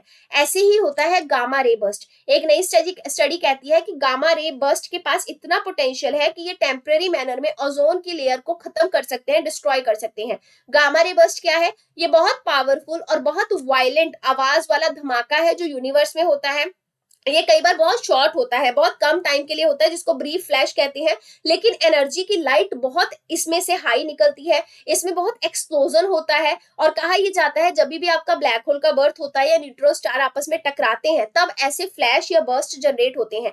जब भी आपका गामा रे बर्स्ट इरप्ट होता है तो बहुत brightest source of electromagnetic radiation generate होती है। ये सुपरनोवा का जो एक्सप्लोजन होता है ना स्टार से फटने वाला, उस टाइम पे जनरेट हुई रेडिएशन से कहीं ज्यादा मतलब गुना ब्राइट होता है, चमकदार होता है। गामा रे बर्स्ट जो है इनको आयनाइज मॉलिक्यूल भी कहा जाता है क्योंकि ये आयनोस्फीयर के बॉटम में भी पाए जाते हैं, लेकिन ये कई बार पूरे के पूरे आयनोस्फीयर को भी इफेक्ट कर देते हैं। क्वाजीमून की बात करेंगे। एस्ट्रोनॉमर्स के द्वारा नया एस्ट्रॉइड जिसका नाम है 2023 FW13 इसको डिस्कवर किया गया धरती के पास में। इसको क्वाजीमून या क्वाजी सैटेलाइट कह रहे हैं क्योंकि धरती के पास में जैसे मून घूमता है ना, वैसे ही ये धरती का चक्र काटता हुआ नजर आया और सन के आसपास भी वैसे ही घूमता है जैसे धरती घूमती है। तो हम इसको ये कह रहे हैं कि एक तरीके से धरती के ग्रेविटेशनल पुल से ये थोड़ा सा इन्फ्लुएंस है, इसलिए क्वाजीमून है।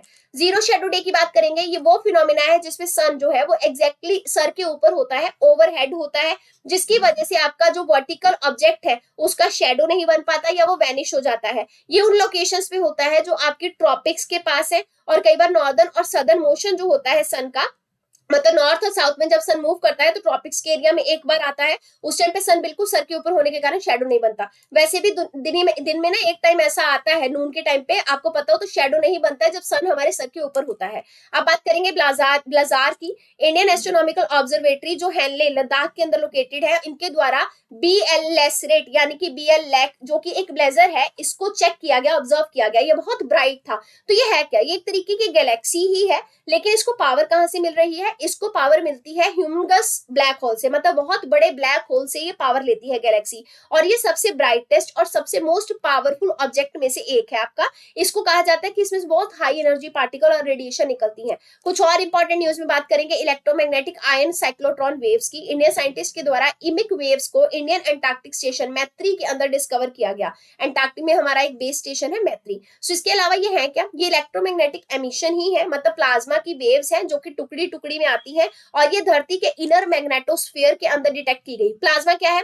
Plasma fourth state of matter होता है। ये जनरेट कहाँ हुई है? ये प्लाज्मा की वेव जनरेट हुई है इक्वेटर के लैटिट्यूड पे। इक्वेटर के लैटिट्यूड पे हमारा जो मैग्नेटिक फील्ड है उसी के आसपास हाई लैटिट्यूड में जब हम आइनोस्फीयर के आसपास जाते हैं वहां पे हमें इस तरीके की वेव्स देखने को मिलती हैं और हम ये कहते हैं कि इसकी वजह से कई बार किलर इलेक्ट्रॉन्स पैदा होते हैं। ये इलेक्ट्रॉन स्पेस में जो हमारे इंस्ट्रूमेंट है उनको नुकसान पहुंचा सकते हैं।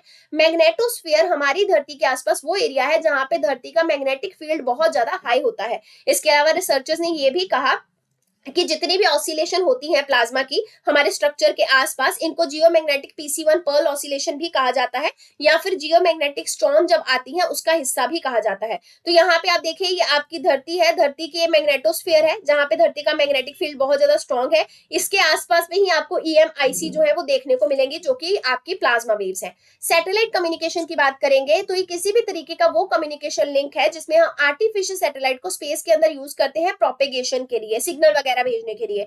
इसमें दो कंपोनेंट जरूरी है। एक तो ग्राउंड के अंदर लगा होगा आपका रिसीवर जो कि फिक्स्ड होगा, जिसको मोबाइल ट्रांसमिशन या फिर रिसीवर के लिए यूज किया जाएगा। दूसरा एक होगा स्पेस सेगमेंट जिसमें सैटेलाइट स्पेस के अंदर लगा होगा। जैसे ग्राउंड के अंदर मान के चलिए सेंडर है, यहाँ पे मान के चलिए रिसीवर है, ये सैटेलाइट है। सिग्नल यहाँ से ट्रांसमिट किया जाएगा, सैटेलाइट से दूसरी जगह पे पहुंचाया जाएगा, यही है सैटेलाइट कम्युनिकेशन। सैटेलाइट ऑपरेटर जो होते हैं उनको फ्रीक्वेंसी चाहिए होती है, एक पर्टिकुलर फ्रीक्वेंसी के ऊपर ही सिग्नल भेजा और रिसीव किया जाता है। ये फ्रीक्वेंसी मिलती है इंटरनेशनल टेलीकम्युनिकेशन यूनियन से और इंडिया लेवल पे गवर्नमेंट ऑफ इंडिया जो है वो रेडियो फ्रीक्वेंसी के स्पेक्ट्रम बांटती है। ये स्पेक्ट्रम रिलीज करता है डिपार्टमेंट ऑफ टेलीकम्युनिकेशन और यही लाइसेंस भी देता है अलग अलग टेलीकम्युनिकेशन सर्विसेज को। जैसे जियो को अलग फ्रीक्वेंसी दी, वोडाफोन को अलग दी, सो हर टेलीकम्युनिकेशन सर्विस वाले को फ्रीक्वेंसी लेनी पड़ती है। मिनिस्ट्री ऑफ इन्फॉर्मेशन के अंदर ये चीजें काम करती हैं। मेन पर्पस यही है, कॉस्ट एफिशिएंट तरीके से कम्युनिकेशन हो सकता है। हाल फिलहाल इसरो ने स्पेस एप्लीकेशन सेंटर जो कि अहमदाबाद के अंदर है, उन्होंने नभ मित्रा नाम का एक सैटेलाइट जो है उसको टेस्ट किया। नभ माने आकाश के अंदर। ये है क्या? दरअसल ये नभ मित्रा जो है ये फिशरमैन की सेफ्टी के लिए है। मतलब समुद्र के अंदर कभी कोई फिशरमैन जो है वो गुम हो जाए या भटक जाए तो उनके पास सैटेलाइट से कम्युनिकेशन किया जा सकता है।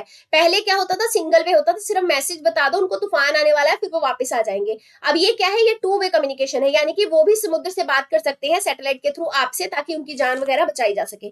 फ्लेमिंगो प्रोजेक्ट के बारे में बात करेंगे। ये प्रोजेक्ट जो है दरअसल Virgo's consortium for cosmological super computer simulation का पार्ट है।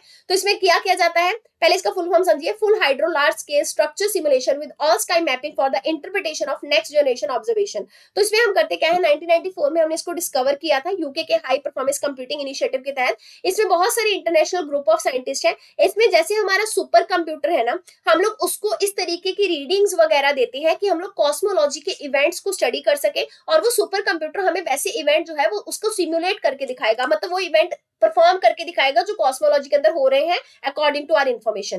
फीस्ट की बात करेंगे, finite element analysis of structure है ये, विक्रम साराभाई स्पेस सेंटर के द्वारा, जो कि इसरो का ही पार्ट है, इनके द्वारा फीस्ट को डेवलप किया गया। सो फीस्ट एक सॉफ्टवेयर है जो कंप्यूटर में यूज किया जाता है। ये डिटेक्ट या फिर ये मतलब प्रिडिक्ट कर सकता है कि किसी भी प्रोडक्ट को अगर आप रिलीज करते हैं मार्केट में या फिर सोसाइटी के अंदर, उसका रियल वर्ल्ड में इफेक्ट क्या होगा। तो इस तरीके से चाहे रॉकेट है, चाहे स्पेसक्राफ्ट है, चाहे सैटेलाइट है, इसको हम लोग यहाँ पे सिमुलेट करके देख सकते हैं सॉफ्टवेयर में before releasing in the real world. अब बात करेंगे बीटलगीज की। तो बीटलगीज क्या है, सबसे 7वें नंबर का ब्राइटेस्ट स्टार है पूरे स्काई के अंदर चमकता हुआ। इसको कॉन्स्टेलेशन ओरियन के अंदर देखा गया और इसको थिरुवथराई या फिर अर्द्रा भी कहा जा रहा है। स्टार क्या होता है, देखिए स्टार जो है उसको मतलब हम इसको स्टार बीटलगीज कह रहे हैं, चमक क्यों रहा है, क्योंकि ये अपने लेट कार्बन बर्निंग स्टेज के अंदर है। मतलब अब जो इसमें जल रहा है जिसकी वजह से चमक रहा है वो है कार्बन, क्योंकि ऑलरेडी जो इसमें हाइड्रोजन और हीलियम थी पहले वो खत्म हो चुकी है और ऐसे ही धीरे धीरे स्टार खत्म होता है, फिर ब्लैक होल बन जाता है लंबे समय के बाद। जब ये अपना सारा का सारा एलिमेंट कंज्यूम कर लेता है तो ये अपनी कोर को कॉम्प्रेस कर लेता है, बहुत ज्यादा मास वाला भारी बन जाता है और ये न्यूट्रॉन स्टार या ब्लैक होल बन जाता है। नियर स्पेस की बात करेंगे, चाइना ने नियर स्पेस कमांड सेंटर जो है, command for hypersonic weapon force, वो हाल फिलहाल में सेटअप किया है। नियर स्पेस वो रीजन है जो कि नेशनल एयर स्पेस से 18 किलोमीटर के आसपास में होता है या सी लेवल से 160 किलोमीटर के आसपास होता है। अभी ये नो मैन लैंड है, यानी कि इसमें मतलब भूमि वगैरह नहीं है जहां इंसान रह सके। यहाँ पे हवा इतनी ज्यादा थिन है कि वहां पे फ्लाइट वगैरह सपोर्ट नहीं की जा सकती, लेकिन ग्रेविटी बहुत स्ट्रांग है तो कई बार कुछ सैटेलाइट वहां पे रखे जा सकते हैं। तो बहुत छोटे छोटे थोड़े एयरक्राफ्ट आपको यहाँ पे खास करके मिलिट्री के ही फ्लाई करते हुए नजर आएंगे। तो चाइना का ये नियर स्पेस मतलब उसी एरिया में बनाया गया एक कमांड सेंटर है जहां पे हाइपरसोनिक वेपन फोर्स तैनात की जाएगी, जो कि चाइना के हाइपरसोनिक वेपन्स के प्रोटेक्शन के लिए और चाइना के मतलब प्रोटेक्शन के लिए, सेफ्टी के लिए होगी। सिग्निफिकेंस क्या है, तो ये जो सिस्टम है इस रीजन में नियर स्पेस सिस्टम, इसमें मंथ या फिर वीक तक क्या किया जा सकता है, सेफ्टी इंश्योर की जा सकती है, सैटेलाइट प्लेस किए जा सकते हैं सेफ्टी के लिए, जो कि सबसे ज्यादा कम कॉस्ट वाले होंगे। अब हम नेक्स्ट बात करेंगे हमारे हेल्थ सेगमेंट की। सबसे पहली न्यूज है ब्रेन कंप्यूटर इंटरफेस के बारे में। देखिए न्यूरालिंक जो कि एलन मस्क की कंपनी है, इन्होंने successfully wireless brain computer interface का इम्प्लांट ह्यूमन पेशेंट के ब्रेन के अंदर किया। अब ये काम कैसे करता है इसको यहां से समझिए। जैसे मान के चलिए मेरा ब्रेन है सपोज, है ना, इसमें बहुत सारी एक्टिविटीज, बहुत सारे थॉट्स प्रोसेस चलते रहते हैं। तो ब्रेन एक्टिविटी, मेरी जो ब्रेन एक्टिविटी है उसका एक सेटअप होगा, मेरा सोचने का एक तरीका होगा। उस एक्टिविटी को रिकॉर्ड करने के लिए पहले हेडसेट या फिर एक कैप लगा दी जाती है। वो कैप में सेंसर लगे होते हैं, ये सारे सेंसर जो है इंफॉर्मेशन ग्रैब करते हैं, फिर वो ब्रेन एक्टिविटी की जो इन्फॉर्मेशन है उनको एक कंप्यूटर में प्रोसेस किया जाता है। मैं एक यूजर हूं, मेरे डिजायर्ड एक्शन का एक पेन ड्राइव टाइप कुछ तैयार कर लिया जाएगा, ठीक है, वो सारी चीजें तैयार करके रख ली। अब ये जो पेन ड्राइव है, ये अगर सिग्नल भेजेगी, मान के चलिए इसको अटैच कर दीजिए कहीं पे भी मेरी बॉडी पार्ट के साथ। अब ये जब सिग्नल भेजेगी तो वैसे ही सिग्नल भेजेगी जैसे मेरा ब्रेन नॉर्मली भेजता, क्योंकि ब्रेन की इन्फॉर्मेशन है। तो सिग्नल जो है वो एप्लीकेशन को एक एप्लीकेशन को सेंड किए जाएंगे, वो एप्लीकेशन वैसे ही काम करेगी जैसे आपका ब्रेन काम करता है। तो इससे डिजायर्ड कमांड, आपकी जो इच्छा है वो आपका ब्रेन समझेगा और आराम से वो चीजें करेगा। और फिर फीडबैक दी जाती है यूजर को, मुझे फीडबैक मिलेगी ताकि मैं इंडिकेट कर पाऊं कि एक्शन सक्सेसफुल था, मेरे ब्रेन के हिसाब से था या नहीं था। तो ये चिप हमने इंस्टॉल करी है। बहुत सारे ऐसे पेशेंट होते हैं जिनकी याददाश्त चली जाती है, बहुत सारे ऐसे पेशेंट होते हैं जिनको ब्रेन का कोई डिजीज हो जाता है, तो वो कभी कनेक्ट नहीं कर पाते हैं ना, अपनी बॉडी को मूव नहीं कर पाते, चीजें नहीं कर पाते। तो ये चिप उसके लिए मतलब उस चीज के लिए बहुत ज्यादा फायदेमंद रहेगी। 2023 में न्यूरालिंक जो है इन्होंने परमिशन दिया था यूएस फूड और ड्रग एडमिनिस्ट्रेशन को ह्यूमन ट्रायल्स के लिए, सॉरी इनको परमिशन मिला था यूएस से कि ह्यूमन ट्रायल किया जा सकता है इन चिप्स का। इसका मेन पर्पस है कि नेक्स्ट जनरेशन के लिए ब्रेन इम्प्लांट करना, जिसमें कि ब्रेन के जो कनेक्शंस है वो 100 गुना ज्यादा पावरफुल बनाए जा सकते हैं। हम अपने ब्रेन का मैक्सिमम परसेंटेज हिस्सा इसमें यूटिलाइज कर सकते हैं। हमारा ब्रेन वर्क करता है न्यूरॉन से, न्यूरॉन कुछ नहीं है, हमारे ब्रेन के सेल्स हैं, है ना। तो इसमें क्या किया गया है, इसमें न्यूरॉन स्पाइक डिटेक्शन का प्रोसेस यूज किया गया है। मतलब हमारे न्यूरॉन यानी ब्रेन सेल जैसे काम करते हैं, उनके स्पाइक जैसे काम करते हैं, उनको डिटेक्ट करके उसी के सिग्नल्स को यूज करके फिर चिप बना के एप्लीकेशन के थ्रू प्रोसेस करवाया जाता है। स्पाइक का मतलब क्या होता है, स्पाइक इलेक्ट्रिकल या केमिकल सिग्नल होते हैं। हमारे जो न्यूरॉन है ब्रेन के अंदर, जो हमारे सेल हैं वो स्पाइक जनरेट करते हैं या सिग्नल्स जनरेट करते हैं, और उसी सिग्नल को लेके हमारा ब्रेन काम करता है, हमारी बॉडी काम करती है। न्यूरालिंक ने अनाउंस किया है कि सबसे पहला जो प्रोडक्ट रहेगा इस तरीके का, उसका नाम टेलीपैथी रखा जाएगा। ब्रेन कंप्यूटर इंटरफेस की बात की जाए तो ये वो सिस्टम है जिसमें अपनी इच्छा के हिसाब से मूवमेंट कंट्रोल वगैरह करने के लिए आपको दिमाग नहीं लगाना पड़ेगा। आप दिमाग में वो चिप इंस्टॉल कर दोगे जो ऑलरेडी आपके ब्रेन को समझती है, और फिर सारी चीजें वैसे होने लग जाएंगी। तो किसी एप्लीकेशन या डिवाइस के थ्रू आप अपने माइंड से, मतलब आप अपने माइंड को जो है वो यूज कर सकते हो, माइंड को चलाने की जरूरत नहीं पड़ेगी। इसमें 3 पार्ट है, एक तो वो डिवाइस जो सिग्नल को डिटेक्ट करेगी, आपके ब्रेन को समझेगी, फिर कंप्यूटर जो प्रोसेस करेगा आपकी इन्फॉर्मेशन को, फिर लास्ट में एक एप्लीकेशन जो आपकी इन्फॉर्मेशन को लेगी और उसके थ्रू वो एप्लीकेशन ही काम करेगी आपके ब्रेन की तरह सिग्नल देने के लिए। कुछ इंपॉर्टेंट पार्ट है फीडबैक, ताकि और इंप्रूव किया जा सके चिप्स को। इसके अलावा ये यूनिडायरेक्शनल और बाई डायरेक्शनल भी हो सकती है। यूनिडायरेक्शनल का मतलब ये है कि सिग्नल जो है ये ब्रेन से रिसीव करेगी या फिर सिग्नल सीधा सीधा ब्रेन को भेजेगी। बाई डायरेक्शनल का मतलब क्या है कि सिग्नल ब्रेन से रिसीव भी हो सकता है, ब्रेन को भेजा भी जा सकता है एट द सेम टाइम। कुछ अलग अलग टेक्निक यूज की जाती है ब्रेन एक्टिविटी को मेजर करने के लिए कि हर किसी के दिमाग कैसे कैसे काम करता है। जैसे सबसे पहले है इलेक्ट्रोइंसेफलोग्राफी। इसमें ब्रेन की जो इलेक्ट्रिकल एक्टिविटी है, कैसे ब्रेन में इलेक्ट्रिकल सिग्नल जनरेट होते हैं, कैसे जाते हैं, उनको स्टडी करके मेजर किया जाता है। हर एक इंसान के ब्रेन सेल का इलेक्ट्रिकल इंपल्स जो है उसको मेजर किया जाता है। फिर दूसरा है फंक्शनल मैग्नेटिक रेजोनेंस इमेजिंग यानी एमआरआई। इसमें हम क्या करते हैं, हमारा जो ब्लड है उसमें कैसे ऑक्सीजन वेरी कर रहा है, ब्लड का फ्लो कैसे वेरी कर रहा है, जैसे जैसे हम लोग न्यूरल एक्टिविटी को चेंज कर रहे हैं उसको डिटेक्ट किया जाता है। क्योंकि देखिए सब कुछ ब्रेन से कनेक्ट है। हमारे ब्रेन में न्यूरॉन्स की एक्टिविटी जैसे जैसे चेंज होती है उससे हमारी बॉडी में ब्लड प्रेशर चेंज होता है, ब्लड फ्लो चेंज होता है। अगर हम उन दोनों का कनेक्शन समझ ले तो भी हम लोग ब्रेन को कंट्रोल कर सकते हैं, एक्टिविटी समझ सकते हैं। अब ब्रेन कंप्यूटर इंटरफेस की एप्लीकेशन कहाँ है, सबसे पहले तो हेल्थ सेक्टर में, जैसे पार्किंसन डिजीज हो गया, एपिलेप्सी, स्पाइनल कॉर्ड की इंजरीज, ये सारी बीमारियों को ही हैंडल कर सकते हैं। लाइफ स्टाइल इंप्रूव हो सकता है, खास करके डिसेबिलिटी वाले जो लोग हैं है, जिनका ब्रेन कभी कभी काम नहीं करता, वो सारी चीजों उनके लिए आसान हो जाएंगी डेली लाइफ की एक्टिविटीज करना। न्यूरो साइंस और ब्रेन रिसर्च में ये फायदा कर सकता है। इसके अलावा कम्युनिकेशन में फायदा कर सकता है, ब्रेन और साथ में एक्सटर्नल डिवाइसेज जैसे एलेक्सा वगैरह हो गया, इनसे कनेक्ट कर सकते हैं। न्यूरॉन्स की बात करेंगे, देखिए मैंने आपको क्या कहा, न्यूरॉन जो है ये हमारे ब्रेन सेल है, तो ब्रेन हमारे मिलियन ऑफ सेल्स यानी कि न्यूरॉन्स के साथ बना हुआ है। अब इनको नर्व सेल भी कहते हैं। ये इन्फॉर्मेशन मैसेंजर है, क्योंकि ये जो सिग्नल भेजते हैं हमारी बॉडी के अंदर, वैसे ही हमारी बॉडी काम करती है। आपने गर्म फ्राई पैन को हाथ लगाया, आप हाथ तभी झटकेंगे क्योंकि आपके ब्रेन को वो सिग्नल गया है कि ये गर्म है। तो इलेक्ट्रिकल और केमिकल सिग्नल होते हैं जो न्यूरॉन से निकलते हैं और उसी से हमारी बॉडी काम करती है।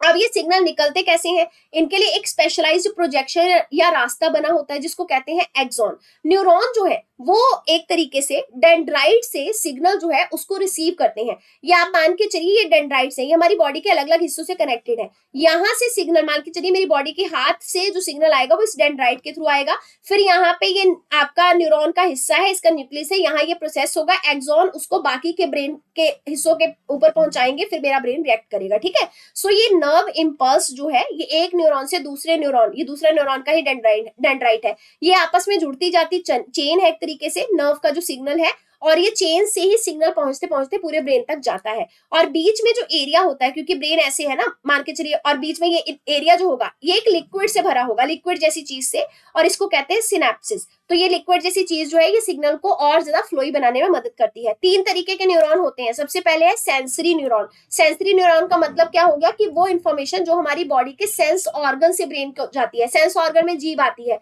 तो जीभ जो सेंस करेगी उसका सिग्नल जो ब्रेन को जाएगा वो मेरे सेंसरी न्यूरॉन से जाएगा। मोटर न्यूरॉन, मैंने अपना हाथ हिलाया, मुट्ठी बंद करी, मसल एक्टिविटी करी वॉलंटरी तरीके से, वो मोटर न्यूरॉन करते हैं। इंटर न्यूरॉन क्या होते हैं, हमारा ब्रेन और हमारी स्पाइनल कोड, रीढ़ की हड्डी के बीच में जो मतलब इंफॉर्मेशन का कनेक्शन है वो इंटर न्यूट्रॉन जो है वो वाले सेल करते हैं कनेक्ट बिल्ड। अब बात करेंगे brain electrical oscillation signature profiling के बारे में। इसको ब्रेन फिंगरप्रिंटिंग या ब्रेन मैपिंग P300 टेस्ट के नाम से भी जाना जाता है। तो ब्रेन मैपिंग या फिंगरप्रिंटिंग का मतलब पता है ना, किसी भी ब्रेन का फिंगरप्रिंट लेना, मतलब उसका सारा जड़ से इंफॉर्मेशन निकालना। तो ये डिजाइन किया गया एक सिस्टम है जिसमें हम लोग क्या करते हैं, किसी भी पर्सन के ब्रेन के अंदर जो इंफॉर्मेशन है जो कि हिडन है उसको एक्सेस कर सकते हैं, उसके ब्रेन की वेव्स के रिस्पांस को चेक करके। रिस्पांस कैसे चेक करेंगे, हम उससे कुछ बातचीत करेंगे, कुछ पिक्चर्स दिखाएंगे, और हम साथ में सेंस करेंगे कि उसके ब्रेन की वेव्स या सिग्नल कैसे वर्क कर रहे हैं और उसको रिकॉर्ड करेंगे। इसके अलावा इसमें इलेक्ट्रोइंसेफ्लोग्राम का भी यूज किया जाता है। पॉलीग्राफ का जो टेस्ट होता है ये उसके उल्ट है, क्योंकि पॉलीग्राफ का जो टेस्ट होता है उसके उल्ट, इसमें हम लोग क्वेश्चन आंसर नहीं करते सीधा सीधा, हम लोग इमोशंस लाने की कोशिश करते हैं, उसको चीजें दिखा दिखा के, सवाल जवाब नहीं होता। ठीक है, नॉर्मल कन्वर्सेशन काइंड ऑफ होता है। जबकि पॉलीग्राफ का टेस्ट जो है वो जो आपके क्रिमिनल वगैरह होते हैं, एक्यूज्ड पर्सन होते हैं, उनके ऊपर किया जाता है, जिसमें वो कैसे फिजियोलॉजिकली बिहेव कर रहे हैं उसको भी चेक किया जाता है। बायो कंप्यूटर की बात करेंगे, कुछ रिसर्चर्स के द्वारा हाइब्रिड बायो कंप्यूटर डेवलप किया गया है। ये बायो कंप्यूटर जो है ये आपकी आवाज को पहचान के काम पूरा कर सकता है। बायो कंप्यूटर में क्या होता है, ब्रेन कल्चर्स को लैब में डेवलप किया जाता है। हमारा ब्रेन है ना, जैसे उसको ही मान के चलिए, उसका एक मॉडल, सिमुलेटेड मॉडल जो है वो लैब में तैयार किया जाएगा, उसको रियल वर्ल्ड लाइफ के जो सेंसर्स हैं उसके लिए एक्टिवेट किया जाएगा इनपुट देकर, और इससे हम लोग मान के चलिए एक आर्टिफिशियल ब्रेन काइंड ऑफ चीज तैयार कर रहे हैं जो हमारे दिमाग जैसे काम करेगी। That will be bio computer, क्योंकि चिप्स मशीन सब लगी होंगी। और एक नया एरिया है रिसर्च का जिसको कहते हैं ऑर्गेनॉइड इंटेलिजेंस। ये ऑर्गेनॉइड इंटेलिजेंस का एम ही ये है कि बायो कंप्यूटर को क्रिएट करना। अब हमारे बॉडी के ऑर्गन्स भी तो है ना, उनमें भी इंटेलिजेंस है, जैसे हमारा ब्रेन हो गया, तो ऑर्गन के इंटेलिजेंस को भी लैब में क्या किया जाएगा, मैन्युफैक्चर किया जाएगा, जो बायो कंप्यूटर को और ज्यादा अच्छा बनाएगा। ऑर्गन ऑन चिप्स या ऑर्गन चिप्स की बात करेंगे तो ये वो सिस्टम है जिसमें हम लोग क्या करते हैं, इंजीनियर्ड या फिर नेचुरल मिनिएचर टिश्यू जो है उनको माइक्रोफ्लूइडिक चिप के ऊपर ग्रो करते हैं। मान के चलिए कोई माइक्रोफ्लूइड की चिप है, उसके ऊपर आपने क्या किया, उसके ऊपर आपने अपने जो नेचुरल लेवल पे हमारे जो छोटे छोटे टिश्यूज हैं, क्योंकि हमारी बॉडी में सेल है, सेल से टिश्यूज बनते हैं ना, उन सबको हमने यूज करके उस चिप पे लगा दिया। ये कॉम्प्लेक्स स्ट्रक्चर होता है, जैसे हमारा लिविंग ह्यूमन ऑर्गन काम करता है वैसे ही ये चिप जो है वो सिग्नल पाके सेम तरीके से काम करेगी, और ये चिप जो है ये माइक्रो इन्वायरमेंट या फिर सेल कैसे फंक्शन करते हैं उसकी कंट्रोलिंग को समझेगी। चिप्स जो है उसमें लिविंग ह्यूमन सेल जो है उसकी लाइनिंग भी रहेगी। इसके अलावा छोटा छोटा फ्लूइड का मटेरियल जो है वो भी रहेगा चिप के अंदर। तो मतलब ये चिप वैसे ही सेम काम करेगी जैसे हमारी बॉडी के अंदर कोई ऑर्गन काम करता है, क्योंकि इसके ऊपर हमने टिश्यू वगैरह सब लगा दिए। तो किसी के हार्ट में मान के चलिए कोई वेसल में ब्लॉक हो गया, तो मैं वो वेसल की जगह ये वाली चिप जो है ना माइक्रोफ्लूइड वाली वो लगा दूंगी, जो वेसल की तरह ही काम करेगी। तो ब्लड का प्रोडक्शन हो गया, एयर का फ्लो हो गया, ये सब कुछ यहाँ से पॉसिबल हो पाएगा। तो इसमें हम लोग इन विट्रो टेक्नोलॉजी का यूज करते हैं, बायोलॉजिकल सेल्स का यूज करते हैं, टिश्यूज का यूज करते हैं, लेकिन ये सब एक आउटसाइड द बॉडी एक चिप के ऊपर किया जाता है, फिर एक स्ट्रक्चर बना लिया जाता है जो ट्रीटमेंट कर सकता है डिफरेंट डिजीजेस का, राइट।